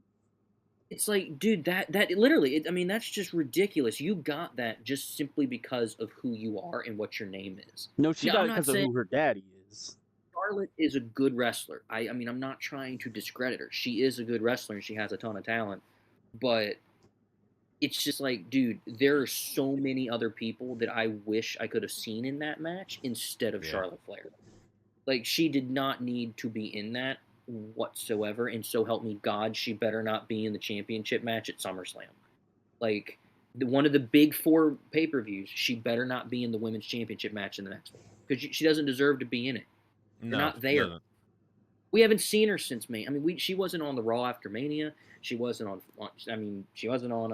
I don't know if she's going to be there on Friday. I don't know if she's going to be there tomorrow for SmackDown, but I doubt it. She's not advertised. Yeah. So it's hard to tell. I mean, if she doesn't show up then it's like, what are we doing? You know, she reminds me of Nikita Lyons. But Charlotte has more talent than Nikita does. However, Nikita got hurt, but she didn't come back and change her gimmick. She's the exact same person. However, the roster moved on. The roster moved on, so you have to change. You have to evolve, because you're like, people are gonna like forget about you in everything. And now she's trying to be like, oh, I want to be this, female rapper and stuff like this and do all this stuff. No, fuck that. Aren't you a martial artist? Come out in the fucking gi and whip some fucking ass. That's all you gotta do. You can't go from martial artist to rapper. It doesn't work. No, it doesn't work like that. Like, I just don't understand why people are afraid to, like, people are behind you. Like, just change your gimmick. All you have to do, and people would understand, because it's like, oh, well, they had to evolve because everybody else is evolving. I mean, like, fuck, the like, she's literally, if Julia, Jordan, and Stephanie didn't like come in, she could actually have kind of kept that gimmick, and she could have had like mid-card success. But since those 3 big names came in, she's all the way at the bottom. Like, she's like, you are literally at the bottom of the food chain. Like, I'm not saying that she's a bad wrestler. I'm just saying, change your gimmick. That's all you have to do. You have to be able to show out, because there are these gimmick can change your whole career. Yeah, all these other women that are down there and that saw that, she was getting like play and stuff like that, and then all of a sudden she gets hurt. Oh shit, there's a spot open. Let me start working on myself so I can try to get to that spot and elevate myself beyond. Yeah. You know, like I don't understand. And like people are gonna be like, oh well, you're being too hard on her. No, I'm not being hard. Like that you know, she doesn't need somebody that's gonna kiss her ass, even though it's quite large. Yeah, no, you're not wrong. She needs somebody to Literally tell in a her. helicopter. I mean, it's insane. Yeah. You can like she needs to change her gimmick. Like that's it. Like overall though, I mean, I like the match. It was good, but I just I would have been okay with it being anyone else in Charlotte's place. Yeah. But I'm beyond happy that they did not put the belt on Charlotte. Yeah, that would have just pissed off a lot of people. So you both kind of ultimately don't really care about who she fought. You're just glad of the result. Yeah. Cool. I feel like sometimes they're trying to speed up. They're trying to speed up Charlotte to catch up to her father, being a 16-time champion, and it's just like, please don't do that. Like, yeah, don't do that. Like, also, that was a different day and age, and he kept belts longer than what everybody else keeps. Exactly. You know. Also, he had belts in multiple territories, which there are no more territories. Technically, there could be territories, but you would have to unionize the wrestlers, and nobody wants to spend that type of money. You know, it's never gonna happen. Yeah, you'd have to go through, because technically we're in Northeast. You would have to have the Northeast territory, the Southeast territory, the Midwest territory, the Deep South territory. Like, we literally would have to go back to the territory system, and there's way too many indies out there to be able to unite under a territory system. And there's a lot more people that haven't really been trained, but go through and think they're trained, and they'll do, you know, matches and shit, you know. So it would be too much, you know. It's almost like telling a Thomas Cruise. Oh, he probably knocked his Yep. We're still recording, right? Yeah, we're good. All right, good. All right, three-way match. What can I say? This fucking match honestly was made in night one. It made night one. Let's just say that. I told Jamie this match, I was like, I don't know nothing about the story, but that was cinema. Yeah, dude.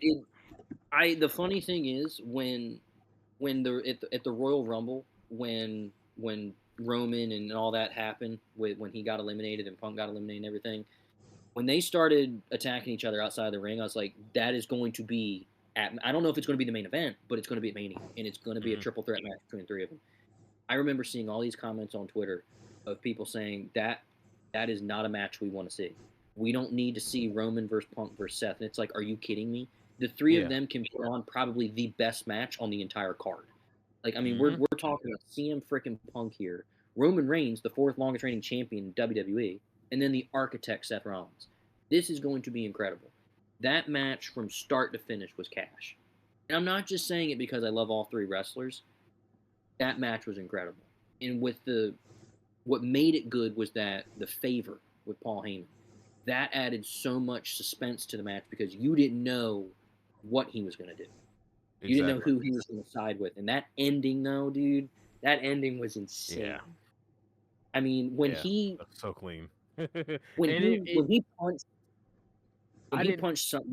Punk, I was like, I think he's going to side with Seth because I knew he was going to turn on Roman. Yeah. I knew he was going to turn on Roman. 100%. Yeah, I like the fact that all three of them, more CM Punk and Seth, are really good storytellers. Not to mention Heyman's there too, so he's a really good storyteller. Like, you can't even believe, like, some would say, like, the best there is. Literally, like, you can ask Paul Heyman what time it is. Are you gonna believe him? Yeah. Like, that's like something as analog as time. You can't trust what he's gonna say. He could tell you it's 10 minutes to 12, and I'm like, all right, cool. And you look at your clock, it's just 11:30. Motherfucker, you told me it was almost 12 o'clock. And then he's like, he's walking out the ring, walking out the way. He's like, you shouldn't have believed me. I'm like, this motherfucker got me Like, again. The one thing that I've always said that helps a wrestler is how they can sell things. And the one thing that Roman Reigns, I feel like he doesn't get a lot of credit for this one generic thing, is that he's really good at selling facial expressions. Like, that is true. When someone's music hits and he's standing in the ring and he does that weird look towards the ramp, I don't know. No other wrestler can do that like him. Like when he first came in, when Heyman came in the ring and he punched CM Punk in the dick and slid the chair to Roman. Roman's reaction was top tier. Like, you could tell he genuinely had you believing Heyman is back to being me. He's on my side. He's my wise man. And you think he was selling it too with his expressions. And then obviously when Heyman uppercutted Roman's expressions, the way he sold it, I mean, it helped tell the story 1,000 times better. It made the match even better than what it was. Yeah, 100% agree. 100%. But that match was the best match of night one. If that match wasn't on night one was horrible. Yes. Like, in my opinion, like, that match is the main reason why I even cared about night one. I'm gonna be honest with you. Like, if that match wasn't on the card, I probably wouldn't have watched it. I probably would have watched Jey Uso, and that's about it. Yeah. Yeah, because night one, like, on paper, definitely there wasn't that many good matches. You know, there was okay matches, nothing that was gonna blow you out of the water until you got to the main event. You know, you didn't have any bangers till the main. Yeah. Huh? I said you didn't have any bangers till the main. Yeah, basically. Yeah. Like, I don't think many people realize with Paul Heyman siding with Seth Rollins what that really means. Like, if you have watched Seth Rollins over the years, if you're really a diehard wrestling fan, there has been multiple interactions between Heyman and Rollins where Rollins has hated Paul Heyman, called him a snake, called him a weasel, everything in between, saying I'm never going to side with you. You can't be trusted. Fast forward to now, here they are as partners. Yeah, it's huge. And this is why wrestling is so compelling, because when they build stuff, when you have people that are competent and they build a good storyline around, like, you're looking like, oh shit, so they've been planting these seeds for the last year, you know, shit like that. That's why we watch wrestling. We don't watch it just because of the crazy ass athletes, and there's a lot of really good athletic individuals in wrestling, and I'm talking about globally, like, in wrestling. But when you get down to them storylines, like when you have like a 2 or 3 year long storyline that here's a breadcrumb here, 3 months later here's another breadcrumb, and then like 6 months later big ass like slice of bread, but then nothing for a year, and then they like go circle back to it. Oh my god, it's like it's nothing. You know, nothing compares to it. You know what I mean? It's the testosterone soap opera. Yeah, exactly. Like, it's a good way to say it. Like, yeah. But the thing is, and I don't want to. This is the only thing I'm going to talk about for the Raw after Mania, just because it does go in with the night one main event. Is that at first I honest to God didn't know what they were really planning with Heyman being with Rollins, but after seeing what happened on Monday Night Raw, you had Roman and Punk, going after Heyman, going after Punk. We all knew that was going to happen, but having Braun Breaker come out and spear Roman inside with Heyman and Rollins, I honest to God, I think what Triple H is doing is he's making Evolution 2.0. Oh yeah, I've heard that as well. I think 100%, because you got Seth Rollins, who was the Triple H figure of the group. You have Breaker, who was the Batista, and I think the third person, if I had to pick, I would like for it to be Carmelo Hayes. Holy shit, bro! I never even thought of that. Stick with me, man. Here, I'm telling you, I know what I'm talking about. That stable would be insane. So I've heard that people are thinking it might be Austin Theory. Please, for the love of God, no. I know. No, I don't like Austin Theory. No, I don't like A-Town Down. Stupid. Yeah, it is pretty stupid. But yeah, Carmelo Hayes, that would be Tell me that wouldn't hit. money. Tell me. And here's You the just thing. tickled his pickles, sir. Jesus. Stick with me here, Jamie. I'm putting my tinfoil hat on. All right. If Carmelo Hayes is the one who joins the group, and it is Evolution 2.0, obviously you have Roman Reigns and CM Punk who are on the same page because they're pissed at Heyman and they're pissed at Rollins. They got to find a third member. I don't know who that third member could be, but War Games is literally Evolution 2.0 versus Roman, Punk, and whoever their third partner is. And that's the War Games main event. Bro, fuck it. Why not just get Randy? Get Randy. Dude, you throw in Randy Orton, I would lose my mind. I love Randy Orton's one of my all-time favorites. Top 3 wrestlers of all time. Love Randy Orton. How fucking crazy would that be? It would be an instant classic. That's what I'm saying. Bro, I would be like, bro, as much shit as WWE has been having, that would just be money. Like all you have to say is like, even if they don't call it Evolution, whatever the faction's name, and you got Punk, Reigns, and then like they're getting beat down and shit like that, and all of a sudden I hear voices in my head. Bro, the fucking crowd would fucking explode. Holy Randy shit. Orton hitting Seth with an RKO. You kidding me? That hit like crack. I mean, that'd be insane, dude. Bro, I mean, because like they still like there's bad blood between them still. Like, hell yeah. I mean, like fucking Seth lost to Orton with the RKO.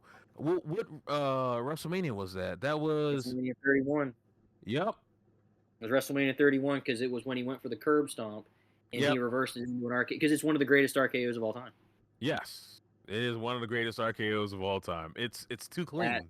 Like there's not another cleaner RKO because nobody thought it was gonna happen, and all of a sudden he hit it. Yeah, I was at my buddy's house that night. It was like 8 or 9 of us watching it, and we all jumped off the couch when that shit happened. I mean, that was insane. Damn. That. Well, yeah, that's what I think they're doing after the Mania main event and seeing Raw after Mania. I think they're building Evolution 2.0. I hope the third member is Carmelo Hayes, but I see him building to War Games. That's watch you beat Logan Paul. Oh, fuck you! It better fucking not be Logan Paul. I will cut that TV off so quick. Did you just a quick sidebar, real quick, because I don't want to get talking about it forever, because it was a big thing. Did you see what Karrion Kross said? Yeah. I saw he was pissed off about Logan Paul, and how he said. Did you see the full interview where he pretty much told Triple H, and I quote, to go fuck yourself? Yes, I saw that, and I popped. I was like, bro, I don't know what you're doing with Karrion Kross, but I want him to be Killer Kross. That's all I'm asking. The thing is, dude, I agree with every single word Karrion Kross said, because dude, Logan Paul had no business being on that Mania card. No damn business. No, not at all. Stupid. Yeah. Beating AJ Styles, are you kidding me? Yeah. It's fucking bullshit. Get that shit off of my screen. I don't need to see a YouTuber. I hate his brother. His brother's not a damn boxer, for starters. He boxes people that are the age of Joe Biden, and then you got his brother who thinks he's an incredible wrestler, and he's not. All he does is steal people's moves, and you're not that good. Bad Bunny's a better wrestler than you are. God.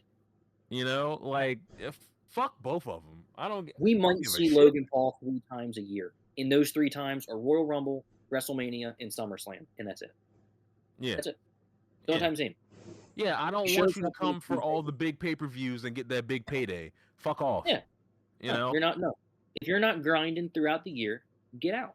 Yeah, I don't even care if you grind on the fucking indies. Dudes, like, and I'm not talking about indies like, you know, I don't know, MLW. Like, I'm talking about, like, you grinding in, like, you know, might hit up NXT or might do, because now they got, Evolve. Just do some Evolve matches. Like, shit, like, hone your craft. Wrestling isn't about, oh, I'm gonna wrestle, like, once a month. No, you have to hone your craft. If you want to be a wrestler, you need to wrestle. You know what I mean? He wants those moments. He likes the moments that were when he was with Ricochet. He when just they wants to both go collide. viral. Yeah, he wants those viral moments. That's the word I was trying to find. Yeah. Is when he collided with Ricochet. I think it was at the Royal Rumble, wasn't it? I know what you're talking about. I think it might have been the Royal Rumble. But it was one of WWE's most viewed clips of all time. Because I mean, in its right mind, it was insane. The two of them jumping from the top rope and colliding. That's crazy. But it's like that's all Logan Paul cares about. Exactly. It was very dangerous. But that's the only thing he cares about is the viral moments. And it's like, no, you got people who miss holidays and birthdays and everything in between to commit to wrestling, and you don't do that.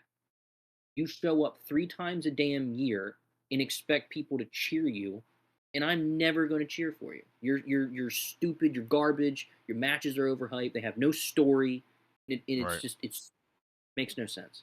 I hate it. Yeah, and he keeps like I understand you want to be a shit-eating heel, but I mean everybody doesn't like you already, so like you don't have to win by cheating.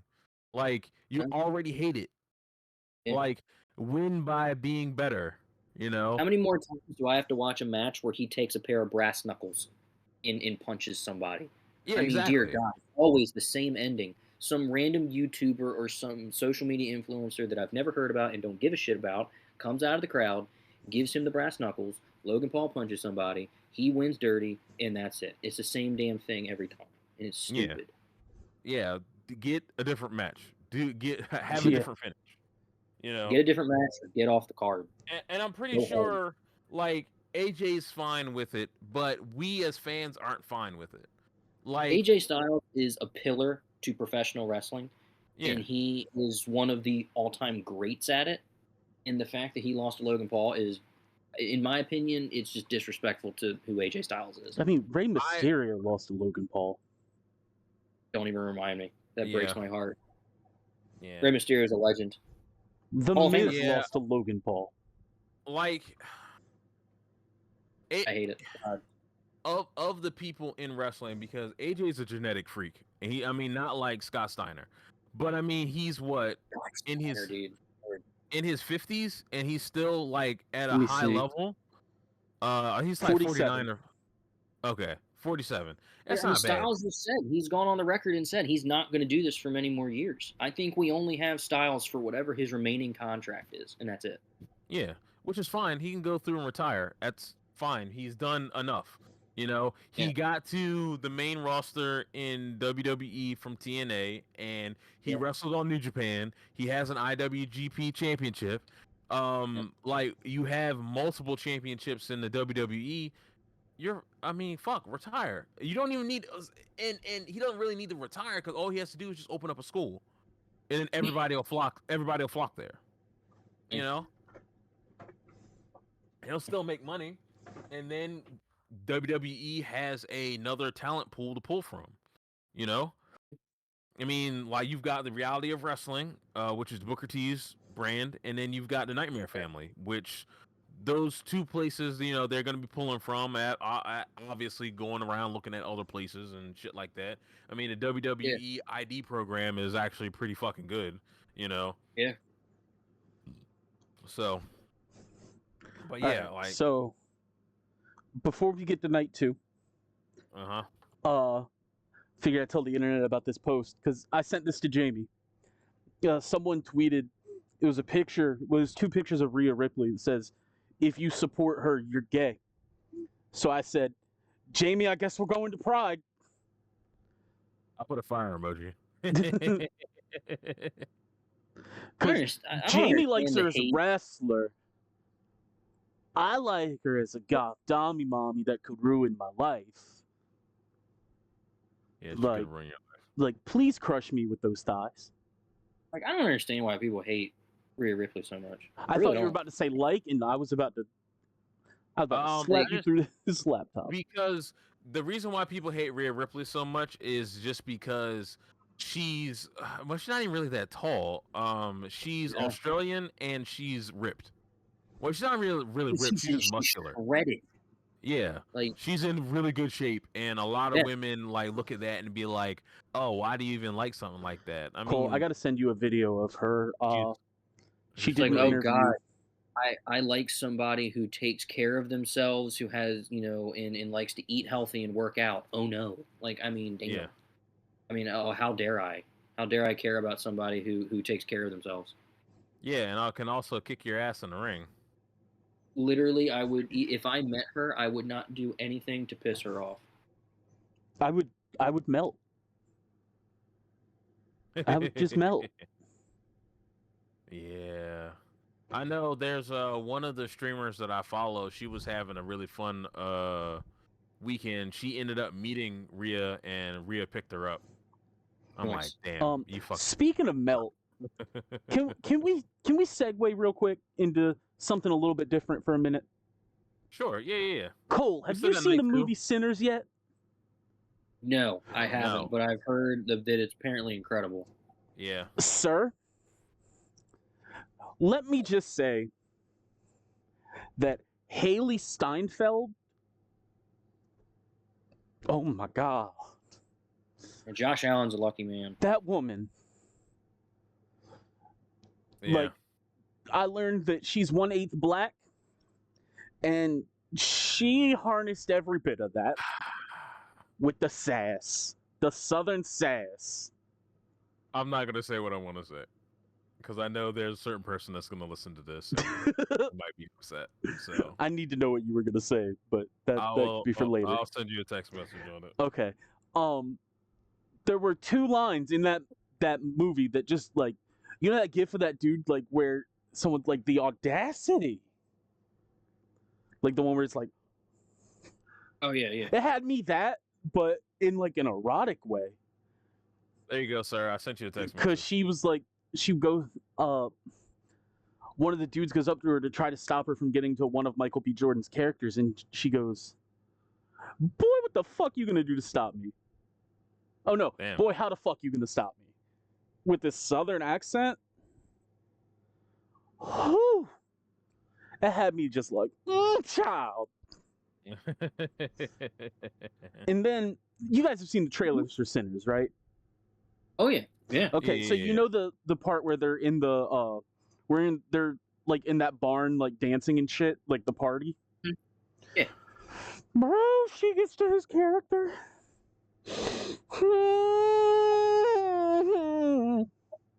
Oh man. I felt like I needed to praise the Lord in this moment. Cause she looks at Michael B. Jordan and goes, "You can rob from I know it's scene you're talking about. You can rob banks and trains, but you can't steal this pussy away for one night."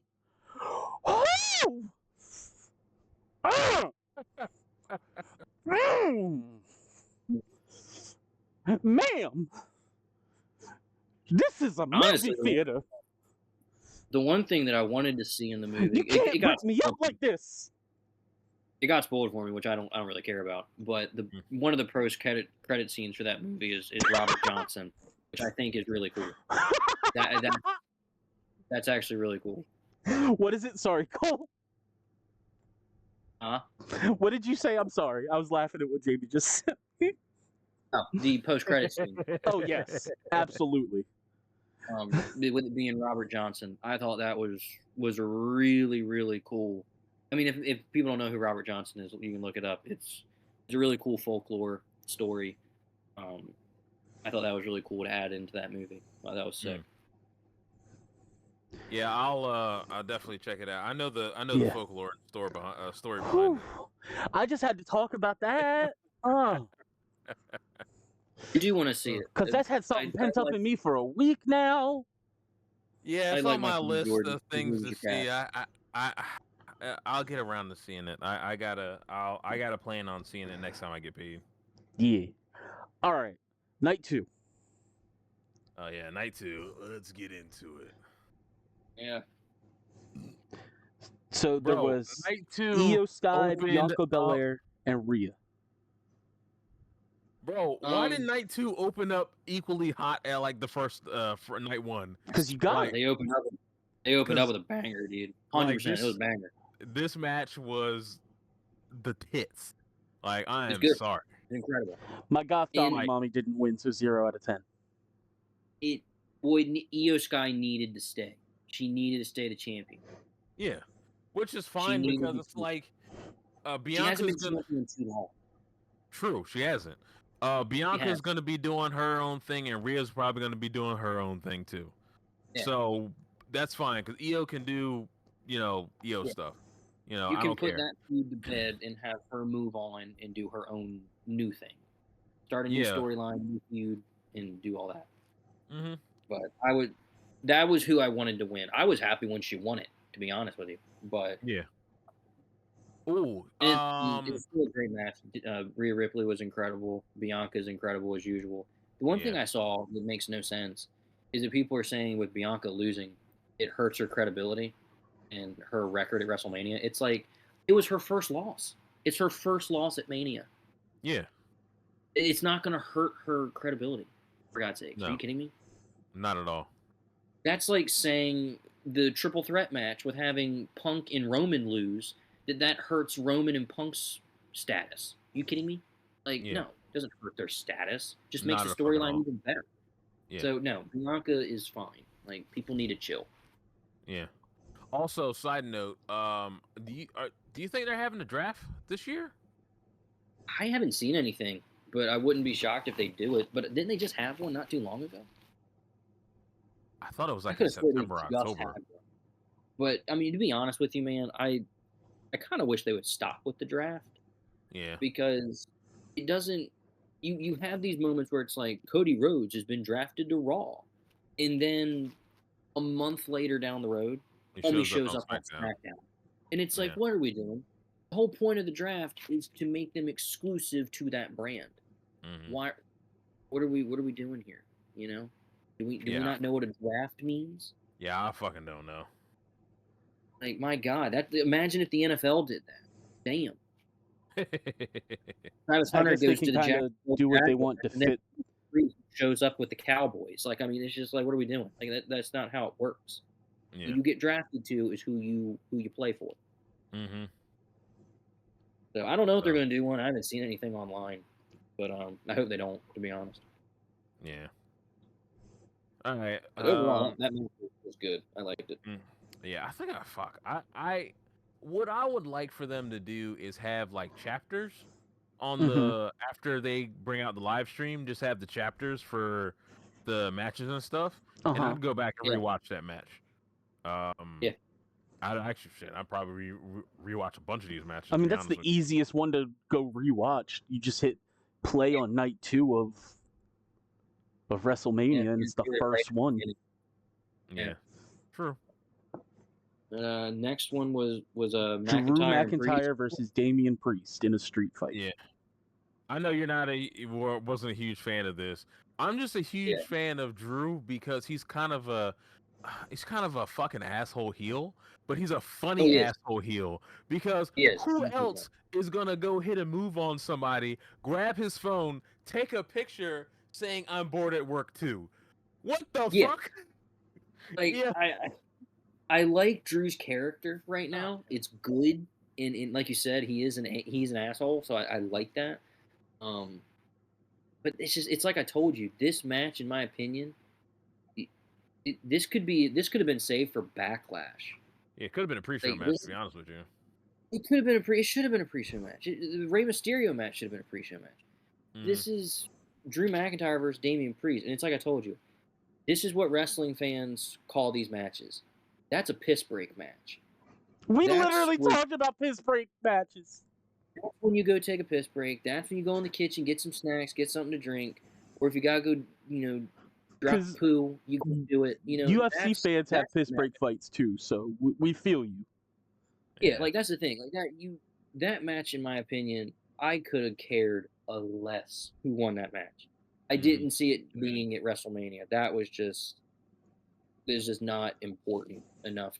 I feel like WrestleMania matches need to be important, and this match was not important. Right. But the next one kind of was.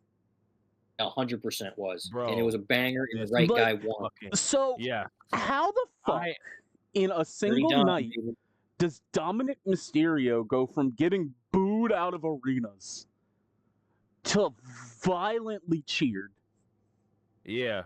The my thing- favorite. Okay, so after he won, my favorite thing that he did was he ran past back in. Balor to go back into the ring to raise the belt up. I'm like, bro, like I know that probably wasn't on intention, but Yeah. fuck, they could literally take that moment when Finn like turns. That's a or story. like, yeah, that's the story right there, you know. Yeah. And like, you know, looping back to the Raw after Mania, like, you know, he was still a little upset and everything, but there's gonna be some shit happening, and I can't wait. Holy To be shit, honest it's with gonna you, be Jim, good. the one thing that I hope that happens with this is that now that Dominic's champion, I hope that he eventually becomes the leader of the Judgment Day. Yeah, and boot Finn out. I want, boot Finn out, kick him out. To be honest with you, man, Finn hasn't been Finn in years. No, I don't, not at all. I don't like what they're doing with him right now. Like back at the Royal Rumble when he came out, I honestly, God, didn't even know who it was when the music hit because it was different. Because they music. changed his music again. Like, They changed what his the music fuck? because when he came out, I was like, "Who the hell is this?" And here comes Finn Balor. I was like, "Oh shit, okay, I didn't know they changed your music." And, big and dog. then they have his Tron extra different now too. Yeah. It's like F his slash logo's different too. yeah. Like, what the fuck are you doing? Like, listen, you're not Prince. You can't have like a really weird logo. Also, what's that Like, what the fucking fuck? mask What? that he was wearing, like when he walked out? Oh, Oh, you're talking about Dominic. No, So no, Finn had a mask on. Yeah, I must have turned my head when he was doing that. But because this the was one of them you Dominic, told me to watch, so I watched it.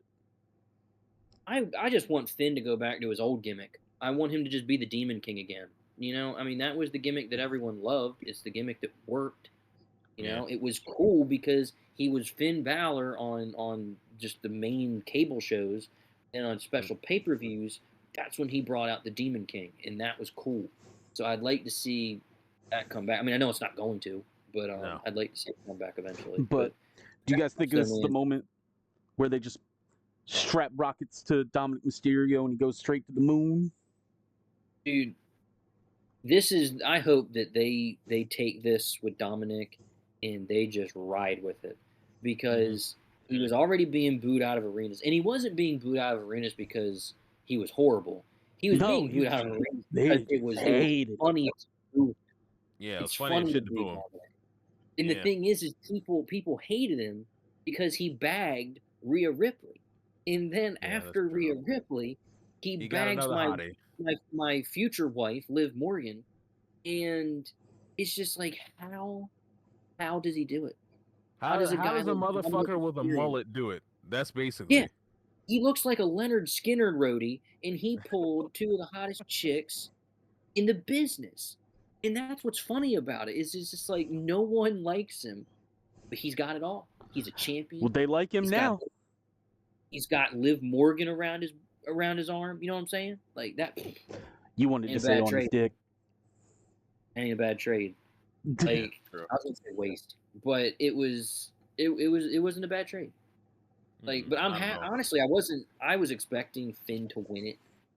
So I was kind of surprised that Dominic won it, but I'm happy that Dominic won it because that's who I wanted to see. There was a lot of like misleading things that you would think that Finn was gonna win, and then like Dom came out of nowhere and got the W, and that was like holy shit. Also, they're making him Eddie Guerrero, 100%. Oh yeah, that's fine. I bet. Even though he did a tribute when Dominic came out, his mask was a tribute to his grandfather. Yes. Which was pretty badass. I'm like, I didn't know it because I think I had to let the dog out, and I came back and he was already in the ring. And then I settled down, and then Finn was already walking to the ring, so I missed his entrance too. So, but yeah, I caught that on Twitter and shit, and I'm like, damn, that's pretty fucking badass. I like that. I bet that they didn't even expect him to get like cheered like he did, though. No, I think Triple H expected it. Like, I 100%. In that moment. 100% expected that Triple H knew that he was going to get cheered. For them to just like turn on a dime on this man in a day. It's WrestleMania. Things are backwards in WrestleMania. Like when they have trust and believe. If WrestleMania ever because I mean they did kind of cheer John Cena and boo Cody. Yeah. If WrestleMania comes to the O2 Arena, 100%. It's gonna be bizarre world. One is gonna be loud as fuck, and everybody's gonna be.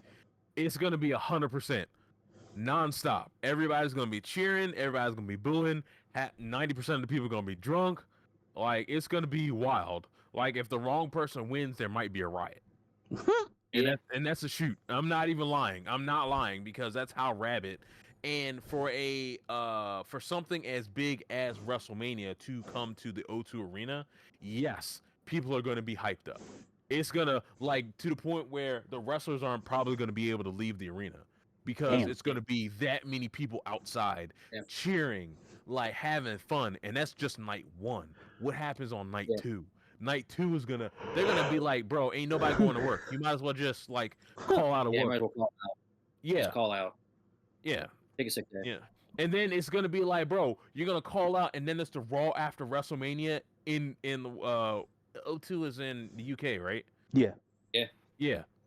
So, bro, you're gonna have people that are probably drinking all night, all day, like they're just chugging Red Bull just to stay awake, and they're just gonna be cheering, they're gonna be booing. It's gonna be the livest crowd ever. So, that's wild. But we got the next one, which was an open challenge from Randy Orton. Yeah, Randy Orton. That's Predator, baby. Yeah. My man, my boy. All of a sudden, the doors open up. Say his name and he appears. I believe in Joe Hendry. And Twitter lost their minds. Bro, okay, so I understand that this match was super short. That's fine. It didn't need to be long. And it was still a competitive match, even though it was short. And that's perfect storytelling. All I know is that fucking turn into an RKO was the funniest shit. Yeah. And fucking Randy gave him the blessing afterwards. Like he picked him up, he raised his arm, then he gave him another RKO. He's made it. I'm telling you. I mean, if you eat an RKO from Randy Orton, I don't know how Randy much. Orton good job. Is wrestling royalty. Yeah. He is wrestling royalty. If you get the blessing from Randy Orton, you're fine. That might as well have been. He's a made man at this point. Like, there's no ifs, ands, or buts. That might as well have been Triple H giving that man a contract then and there. Yeah.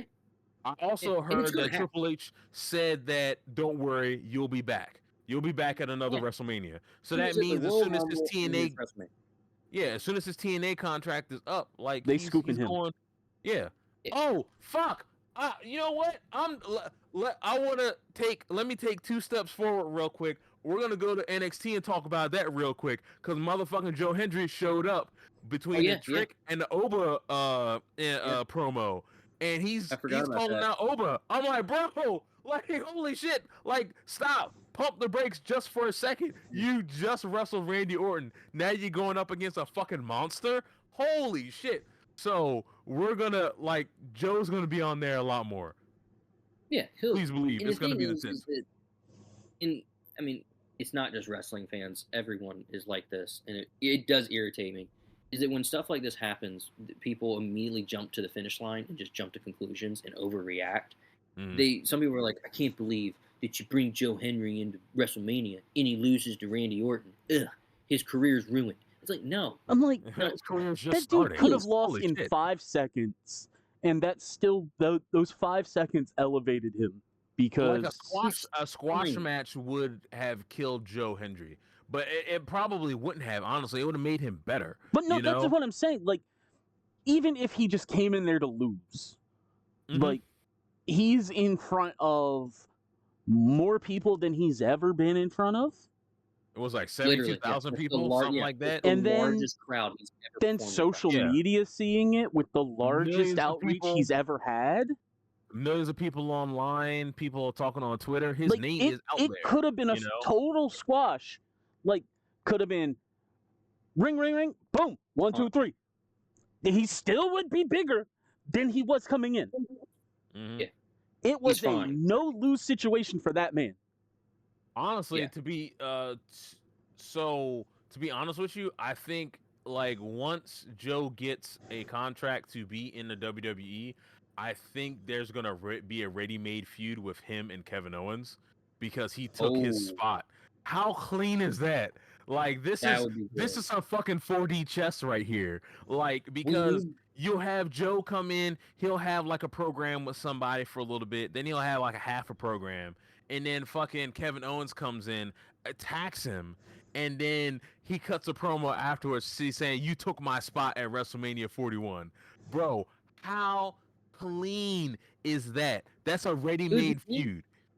the thing is, I'm not trying to be gloom and doom. We need to hope and pray that Kevin Owens actually comes back. That's true. He's having neck surgery. Homie might not. That's the thing. Yeah. It sucks. I mean, I hate to say it. I'm not trying to be all negative because I would love to see him come back and feud with Hendry, but Kevin Owens having neck surgery, I don't know, it could be the end for him. Unfortunately, because he made it sound like it's not gonna be good. Yeah, he definitely did. Well, But I know. no neck I know what surgery is bump- good. it was the bump from the Royal Rumble in his ladder match with what he took. I remember that fall because it was nasty, dude. Yeah, He busted it was real bad. It was a real bad fall. Well, remember, he's a worker, so he could be working. Yes, yeah. So I'm like, okay, like I like for you to lose your spot. Okay, that's not a work because you're not gonna come out and say that, even though that asshole was like trying to say that you're like, oh, you ain't hurt, you'll be back, and then he got in the guy's face, and I'm like, yeah, like that. Okay, like we can't always take wrestlers at face value because they're trying to work us, they're trying to hype shit up. But this actually looked genuine. They did it in the ring. He didn't turn on Nick Aldis. He didn't powerbomb him. So, yes, it's a real thing. Like I hope he comes back. It could be a work. I think it is a work. But we never thought we'd see Edge wrestle again, and then Edge came back, made a miraculous return. We never thought we'd see Daniel Bryan. Didn't that take 10 years though? It did. It did. It'll take a long time. We're going to be honest with each other. It take a while. The point is, it didn't happen. That took a decade, sir. Because Big E's still coming back from his injury. Edge was older than Kevin Owens when he got hurt. Yes. Yeah. True. Yeah. Also, medical technology is a little bit better. I'm just saying that's not necessarily the best reference Montreal, so he can just go to Canada and get his shit fixed up real quick. True. So. True. I'm just saying your reference point isn't the greatest if the man took a decade. Yeah. You're right. That's all. What was the next one was Logan Paul versus AJ Styles, which I don't want to talk about. We fucking talked about that enough. Fuck and that then guy. The other one was he's a cunt. He can go fuck off. Was the women's tag team match, which we already talked about. Yeah. True. Yeah, we did talk about that. So main event. Here we John go, Cena dude. beat Cody Rhodes in what the internet has dubbed a very shitty match. If I can just say, if I can open this, Jamie. Dog. Yeah. Go. The floor is yours. This match, I'm going to be honest, this match sucked ass. It did. I'm just going to keep it blunt. This is John Cena's final WrestleMania, and that's the match you do? Sweet Jesus, I could have written a better match than that. That was horrible. The Rock's fault. That's true. That was horrible. I'm not saying that every part of the match, sucked. There were some big spots in it that were cool. Why the fuck was Travis Scott there? To have, he was at Elimination Chamber. Yeah, he's there to get his receipt. That's what he was there for. He showed up at Elimination Chamber with The Rock, and long story short, at the end, I Travis saw that Scott, clip. Don't get me wrong. Yeah, he busted Cody's eardrum. And he gave him a nasty little shiner too. Yeah, so that's the thing. So the only reason he was there was so Cody Rhodes could hit him with a crossroads. Well, my And point And he being, like, sold that shit like death, and I'm happy He did. about that. So Yeah. he's I got to a give Travis Scott credit. He sold it. yeah, but the thing about it is, so he sold it, but like the thing is, when a wrestler goes and tries to push you out of the ring, you're supposed to roll and act like, oh, they're pushing you out and everything. But he didn't roll. Cody was just kicking him. He's like, fucking get the fuck out the ring, damn it.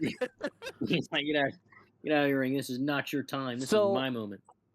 I want to say a couple things.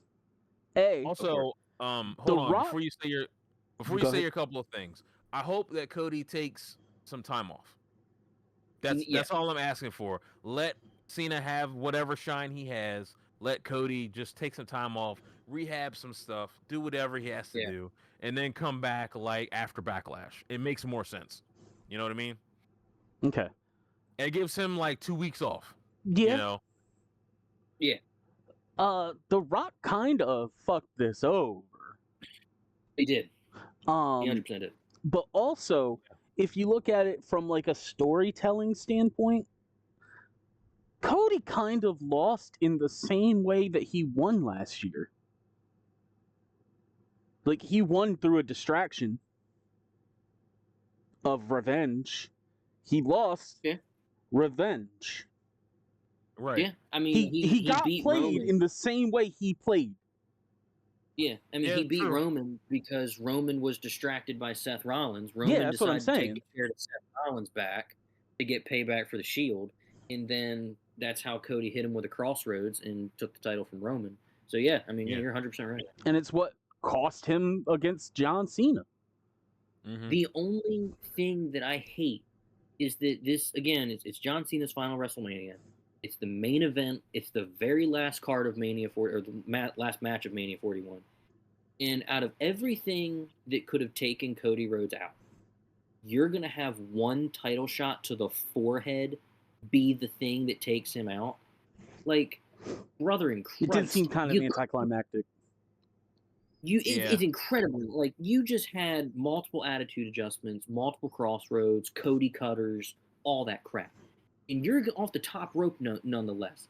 And you're going to sit here and have the main person come out and distract him is Travis effing Scott. Are you kidding me? That's garbage. You could have, and then the last thing is to hit him in the head with the title to beat him. That is the most lackluster. And it's anticlimactic, it's lackluster, it's garbage, and to be honest, it's lazy.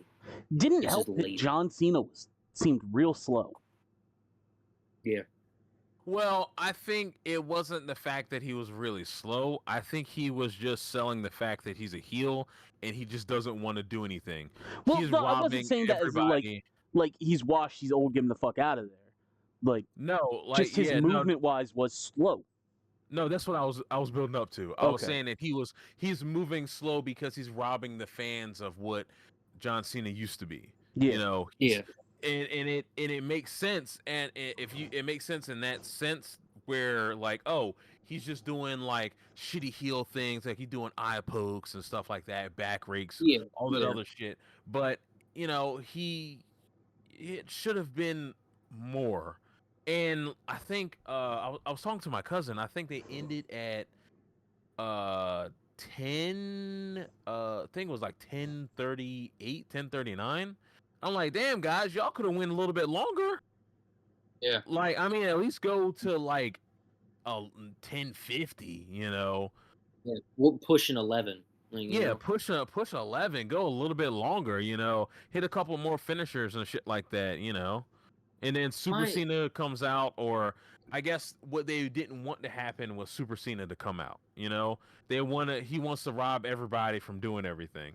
Also, to be honest with you, I'm 100% for Cena leaving with the belt permanently, and them creating a whole new belt, because that would be him taking his legacy with him to never come back to the ring, which obviously wrestlers never say never, blase blase, we all hear the rigmarole. I mean, this dude's doing so much in Hollywood, I don't think he would have the time to come back. Well, true, but I mean, he at least takes that belt with him, and they create a new belt which would create a legacy for Triple H, because technically this legacy is Vince The McMahon's McMahon legacy. legacy. We want to kind of distance ourselves away from Vince McMahon as much as possible, because Cena was a Vince guy, I don't know if you saw this, Jamie, but they did retire the Universal Championship. Oh, they did? It's completely retired. Roman Reigns, if you go online, Roman Reigns is the last considered champion for that title. They even took Cody Rhodes off of it. Cody Rhodes was not Universal Champion. So that belt is completely retired. So I don't know if this belt that John has and the one that Cody had, I don't know if that is their new belt. I have no clue. But it's no longer called the Universal Undisputed, Universal Heavyweight Champion. It's not called that anymore. They retired it. All right. Roman, because Roman was, he was champ for over 3 years, and that's historic in its own right. It's the 4th longest title run in the history of the company. Mm-hmm. So that right there is Give that its definition. Own thing. I don't think they want to take that away from Roman. I think they want Roman to have that for himself, and then they want whatever this is for Cena to be for Cena. Right. And be its own thing. That's just my tinfoil hat and what they're doing with that. But they did retire the Universal Championship. It's not a thing anymore. Mm-hmm. Okay. So, but hopefully they make another belt. Yeah, they need to. The belt needs a new redesign. We've had the same. I'm tired of the W. Yeah. Yeah. Bring back the spinner belt or the winged championship or something. I don't know. I'd like to have the winged belt back. The winged eagle belt. That'd be pretty nice. Yeah. It's just that the match. Not to talk about the match forever, but it's just. Well, yeah, no, you're good. Yeah. My only complaint with it is that it's like Thomas said, The Rock screwed us. It's just when you go to Elimination Chamber, and you have him come out. Cena wins the Elimination Chamber. He's the number 1 contender for Cody, and you have The Rock come out and do his stupid whatever this is. I still don't know what it means because he came out at Bad Blood and did 3, and then he comes out and does 2. I guess we still got one more person. I don't know. It makes no sense. He even said it himself. It makes no sense. But you have him come out. John sells his soul. He turns heel. And then you fast forward to WrestleMania, or the road to WrestleMania, with all the Raws and SmackDowns. And he's nowhere to be seen. The Rock doesn't tweet. He doesn't have one video. Doesn't go on Twitter, Instagram, TikTok. Nothing. Mm-hmm. Doesn't show up at any of the shows. Doesn't show up at WrestleMania. It just took away from the match, man. It's so stupid. I don't know why they did it in the first place. Just take him out of the feud at that point. You can't kick off the story and then abandon it. Yeah, I 100% agree with that. You can't start something and then just fuck off, Yeah. I'm still upset that he had merch at the fucking at WrestleMania and didn't show up. How fucked up is that? Obviously, Stone Cold, but Can we talk about Stone Cold running over that? Well, practically running over that bitch real quick though. Because if I was rich now. If I was her, I would have pretended like I broke my neck. I would have been like, "All right, I need tickets to Royal Rumble." I told Jamie, I was like, "Yo, I'm getting 10 mil. I'm gonna ask for a title." And I'm like, I don't want one of those replicas. I want one that someone actually won. I want a signed belt from Roman Reigns. And then give me a UFC one while you were at it. Yeah. I want front row seats to the next 3 pay-per-views. Bro, I'm trying to sit next to a green shirt pay-per-views. guy. That's what I would you be. want a year worth of the Big 4 with travel included. Yeah, exactly. Yeah. Green shirt guy pisses me off, Jamie. Can't believe you brought him up. Why? What did I say? He sits front row at every WrestleMania, every big Monday Night Raw and SmackDown there is. What does he do for a living? And are you hiring? Are you hiring? He must be making $300K. Shit, man. Because he literally. So Thomas. To give some context, green shirt guy is a guy who wears the same, I guess, Kool-Aid Man green shirt. Yeah. He wears it every time. He's always on hard cam side. He's famous. He's as famous as Vladimir is, because Vladimir was a super fan where he went to almost every kind of similar to what Green Shirt Guy did, but this was back in the 90s, so it was a lot cheaper to do so. But Green Shirt Guy sits front row every major event ever, like for I don't know, for the last 10, 20 years. Yeah. Like With it's that been a long TKO time. era, it's going to be a lot more expensive for you, buddy. He literally came out like they had a certain like for night one, like he came out with the announcers, like he came out first, and he brought he's a walk. Yeah, he was on the walk. Like everybody knows him. Like that's the crazy part. That's wild. We don't know what he does for a living. No. I don't know. No, I'd I don't love know to what he does for a living, but homie's making bank. If he doesn't, it's either he knows somebody who works for WWE, so he gets free tickets, or he makes $300K a year. Money's not an issue, and he can go and do whatever he wants. He's got that. He's gone for so long that they've just embraced it and said, "Hey, yo, you can come." Irritates it's crap out of me. I hate it. For one, I don't Mainly know how it his irritates me green because shirt. I'm jealous. I don't know how his green shirt has not faded away. Like it looks like the same. He probably like has like a whole closet full of them. Yeah, he buys them in bulk. Maybe, or maybe he has a screen printing company. Bro, what if he owns Pro Wrestling Tees? Jesus, no wonder he's rich. Like, yeah, if he owns that, then I'm like, all right, cool. Well, that makes sense, you know. Pretty millionaire. But I don't know. The last thing I'll say is just it wasn't the match I wanted it to be. I was disappointed. I was let down. I had no issue with Cena winning it. That's the thing. I will say that I had no issue with Cena winning the belt. I mean, I knew eventually he was happening. Before he was gonna retire, I knew he was gonna break Ric Flair's record. That was gonna happen 100%. And again, I don't mind that. Just the way that the match ended was just like, are you kidding me? That's it. That's a match. That's an ending that you would see on Raw or SmackDown. Like this is Mania. Last year when Cody beat Roman, the friggin' Avengers assembled to take down Roman, and it was insane. But this year was just ugh. You know? Yeah. I mean, the only good to come from this is again to talk about Raw after Mania is that we are getting another Randy Orton John Cena feud, and it's what we need in these trying times. Because if you do not know, if you were not around for the OG Cena heel feud when Randy Orton was a heel and he was with the Authority and John Cena was the babyface fighting the Authority, that storyline is chef's kiss. That match is undeniably one of the best of all time. So, or that feud, I should say. So we're getting that again. I don't think Randy's going to beat Cena in any way. I think there's going to be some shenanigans in that match. To be honest with you, my thing is, please don't put that match at Backlash. It's going to be at Backlash. No. This needs to cook. This is a meal. This isn't Easy Mac where we shove it in the microwave for 3.5 minutes. This is a full-blown meal, man, that we need to prep, cook, and season and grill it. And this is Randy Orton and John Cena we're talking about here. This ain't a Jello cup that you can just stick your dick in and nut.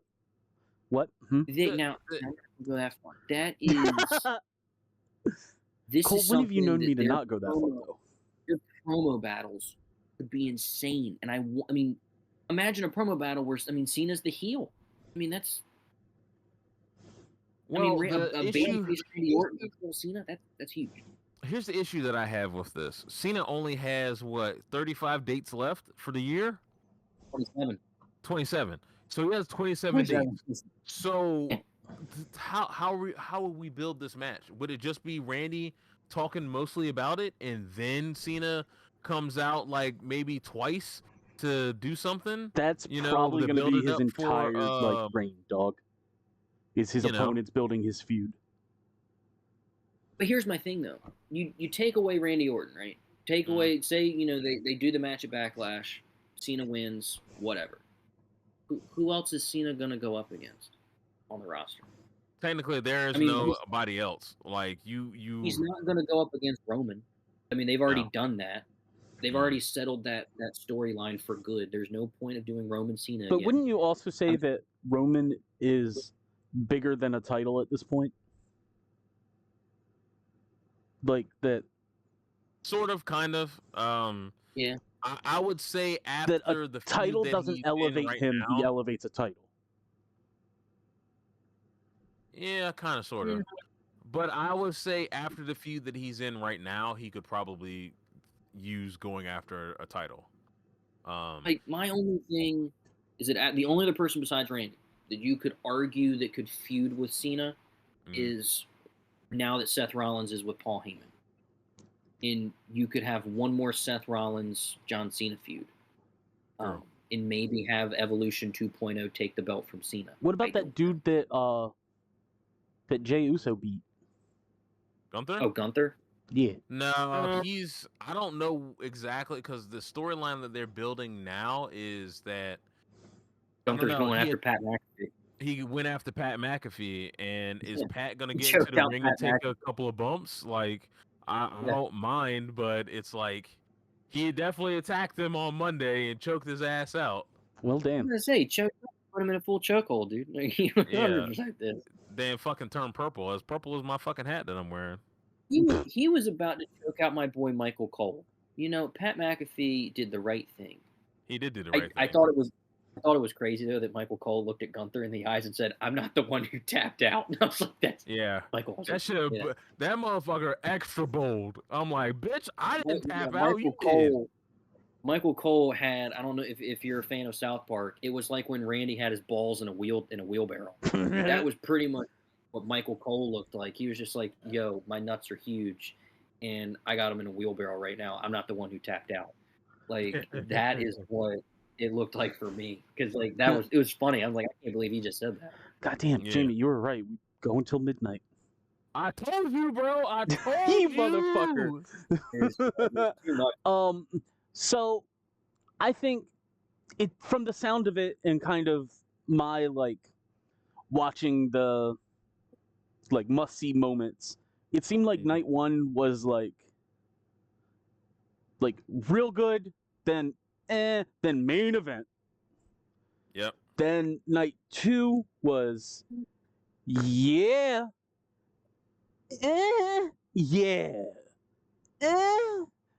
Like mostly good, then main event. Started off with almost a banger, almost parallel. That it's like both had like baller openings, then one fell off, then peaked right back up. The other was just peak, then fell off. 100%. Like it's kind of funny. Like night one ended with a banger, and then night two ended on a. It's like if you took the main event and just from night one and just plucked it onto night two and put the night two event on night one, night two would be like the best card of all time. God, night two would have been insane. Jesus. Honestly, if we do that, that's insane. There wouldn't be enough tissues on this planet for Cole.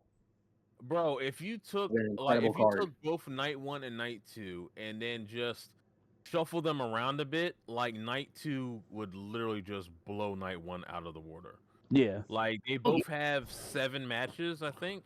Mm-hmm. And you just you put you put the smart matches on night two and then the lame matches on night one, and then everybody was like, night one was pretty bad. But night two, holy shit, that saved the entire weekend, Yeah. Which is kind of wild to me that you would put on the lackluster main event for second instead of send the crowd home hyped as fuck. Yeah, that's the thing. That's what I was wondering. It's like, how did the crowd feel when you left? It's just like, I paid all of that money to sit there and watch that happen. Are you kidding me? Have a friend that was there. All of that, give my money back. I asked him. I tweeted at him. I was like, "How was the crowd in the arena?" Because it sounded like dead half the time. And he was like, "The crowd was live. It was just because it's a stadium. All the sound goes up and not stays inside. So it sounded like mute in certain matches." Was it an open dome? No, it was not an open dome. It's just so big. Yeah. I mean, Allegiant Stadium is fucking huge. Yeah. But you've got to have stadiums for stuff like that to fit that many people. Yeah. I mean, they're using a baseball stadium for SummerSlam, I think. Yeah, it's But I mean, ever. that's different than WrestleMania. That's gonna fucking suck. For one, like it would be fine That's if gonna be it crowded. wasn't. Yes, they're gonna probably have seating on the field, and then they have the. No, I bet your walkouts are gonna be in the dugout. Oh, that's fine. So, God, that'd be so cool. That'd be sick. Yeah, you might have some seating on the field, but not a ton. The issue that I have is, bro, the food situation is going to be over the top, and the bathroom situation is going to be terrible. Yeah, if you've ever been to a Major League Baseball bathroom, it's horrible. Yeah, it's the worst. It is the worst experience. Yeah. Just hold it. Just hold it. You might burst your bladder, but just hold it. I'll piss my pants. I don't give a fuck. Bro, grab a beer, drink part of it, and then just spill it out. I'm like, oh shit, Just put in a catheter, you know what I'm saying? Look, I'm gonna just say it. My pants will dry before you get out of that line. Yeah. Like, my God. Just standing in line, you're gonna miss so many matches. Bro, like, wear black pants. Yeah. Nobody sneak can in tell some your Skittles. Pants if you're wearing black. Yeah. Just sneak in some Skittles. You'll be fine. Not Skittles. Jeez. So overall, what would you guys rate this? Like 1 to 10, A through F? I give it a 7 out of 10. Okay. You know. And you can separate it between nights if you want. It doesn't matter. No, I do the total. Okay. Total. Like the NXT card is a fucking 8. But the entire entire WrestleMania night 1 and 2, I'll give it a 7. Okay. Like, I'll give it a 6. I say NXT helped night 1 by them leading into a WrestleMania night 1. Uh-huh. That's probably the and Cole, when you go back and you get a chance to watch some of them, you'll understand more. You'll be like, oh shit, like watching this was like fuck. It hyped you up for more wrestling, you know? Yeah. But overall, you'd say it was a very kind of just average experience, minus the holy shit moments. Listen, we've seen worse WrestleManias. Well, yeah, we have. This isn't terrible, but Donald Trump was on a WrestleMania. My favorite in my lifetime is when Roman beat Brock for the championship, and he held 2 belts up on the ramp as the fireworks went off. That was the best WrestleMania, in my opinion. Yeah, loved it. Because I hate Brock Lesnar, and watching Roman beat him for the second champion. The tomato faced fuck. So Cole knows all about me calling him a tomato faced fuck. And then hold both belts up, dude. That to me is my favorite main event. That was because he finally it closed the chapter on Roman and Brock. You mean your favorite moment wasn't the tomato faced fuck ending the streak? Oh, fuck that! I think Jamie will agree with me. That was the most bullshit of all bullshit, scumbag ass kissers. I think Jamie will agree with me on this, and I think any diehard wrestling fan should agree with me on this. And God rest his soul. The person who should have beat Undertaker for his streak should have been Bray Wyatt. It should have been Bray Wyatt. Oh, yes. 100%. It never, God rest his soul. I love Bray Wyatt. He was great. It sucks that he passed away. But he should have been the one to beat Taker's streak. Because it should have just been someone who needed it. Well, Bray Wyatt's, his theme at the time, his character at the time, was the new face of fear. Undertaker, his entire career was known as the dead man. He was the horror aspect of WWE. Bray Wyatt was the horror aspect of WWE. So what better way to pass the torch to the new horror face of WWE? Yeah. But no. There was no way Taker was going to lose at Mania 2 years in a row. There's no way. No. They weren't going to have that happen. He had to get his mojo back, and unfortunately, Bray Wyatt was the sacrificial lamb. Sucked. Yeah, some bullshit. We had to give Brock Lesnar that stupid thing. Actually, you know what? They should have actually had Taker lose twice in a row, just to signify that he's lost a step. You know, Oh yeah, it would have it would have made sense in the long run having him lose twice in a row, and then he goes through and actually retires, you know, and then he retires and passes the mantle on to Bray, and does what he has to do. It would have been smart, but we were still under a Vince McMahon regime, so that's not gonna happen. Not we ever, Jesus. Yeah. That fucking cocksucker. God's sakes, hate him so much. I don't think he was the one sucking cock. No. But Cole, I appreciate you coming on, man. Yeah, man. Yeah, I appreciate you coming on too. too. We're gonna have to do this again for SummerSlam since it's 2 days. I know you guys love talking to wrestling, and I'm very out of my element on it. Yeah, true. I can talk about wrestling for a long time. I love it. I know. Yeah. Oh, before we get off, I have another question for you. So, with the acquisition of AAA, who do you think that WWE might go after next? Because I have some theories. Honestly, man, with the way Triple H has been going, I have no clue. I don't. I legit have no idea who he's going to go with. So let me tell you my 3 theories. And I will go from least plausible to plausible. I think that he says fucking buys TNA. No, that's my second plausible.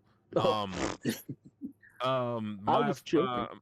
My first almost not plausible would be for them to for him or for WWE to either put a stake in Noah or outright purchase Noah. That way they have their foothold in Japan. Yeah. Now they have a foothold in Mexico. Now they'll get a foothold in Japan. Honestly, because they've already sent one guy over to wrestle in Noah, and he did really well. They sent Almost over there, and he was doing real well. And why the fuck was he not nowhere near WrestleMania? Yeah, but that's neither here nor there. But them having a better working relationship with Noah would help Noah out as well as help WWE out. If I had to pick, I would say he would probably go after TNA just because of how they're doing it with Joe Henry right now. Oh yeah. So that's my next one. You already got Joe Henry showing up at Royal Rumble and WrestleMania, 2 of your biggest pay-per-views, and you already got a working relationship. I mean, he's your main champion of you. He's the face of your brand. I mean, so I feel like that is probably Triple H's next step is to go after them. And they also had Moose go up against Obafemi a couple of weeks ago, which wasn't too bad of a match. I thought Moose was going to shit the bed, but he actually didn't shit the bed. He actually was pretty fucking good. Then, so my most plausible is since the WWE and Triple H now have ownership of AAA, they would actually bring to Peacock or wherever they're going to be showing most of their shit, maybe Netflix at this point, and bring out Lucha Underground. Like, actually bring it back. Oh my God, dude. Because think about it like this. So those were mostly AAA stars. So either that or Lucha Underground was good. I want them to put Blu-ray set. That's all I'm asking for. I will buy it. Tell me where you're going to have it at. I will pre-order it and I will buy it. That's all I'm asking for because Lucha Underground was so good. And most of their roster is from Lucha Underground. You know, Pentagon, Phoenix, Phoenix was there Escobar. Who else was in there? Oh yeah, Escobar. Damn. Yeah, because Santos was King Cuerno. Yeah. And I don't know why they took his mask off, but whatever. Well, yeah, that's neither here nor there. Who else was on there? The Lotus Tribe, because Kairi Sane was there, and so was Io. Because tell me why I completely forgot they were in there until people were showing them, and I'm like, holy shit, what the fuck is going on here? And that Kyrie and Penta match, holy shit, that's like domestic abuse. Like he beat the shit out of her. Thomas, you need to look that match up. If I can find it, I will send it to you. You'll be like, God damn, that girl got beat the shit. But bro, they were giving it. They were both hitting each other as hard as possible. It was nuts. It's wild that this man thinks that I need to see a domestic violence case. But okay, it was over the top. Trust me. But yeah, man. I'ma hit this outro because it's after midnight. Yep, I told you we were going after midnight, my dude. You son of a bitch. That's it for this episode. If we had my friend Trey on here, bro, we're going to 1 o'clock. Well, here's the thing. I'm not even bullshitting. I know both of y'all could keep talking. Yeah. 100%. I got to take the dog out anyway. She already shit on the floor, But so. That's it for this episode. Give us a like, subscribe, follow on YouTube, Spotify, leave a comment, all that good stuff. And follow us with the link tree in the bio. Y'all know the drill. It's been a lot of episodes by now. Hell yeah. Peace. Later, Cole. And remember, Jamie loves dudes.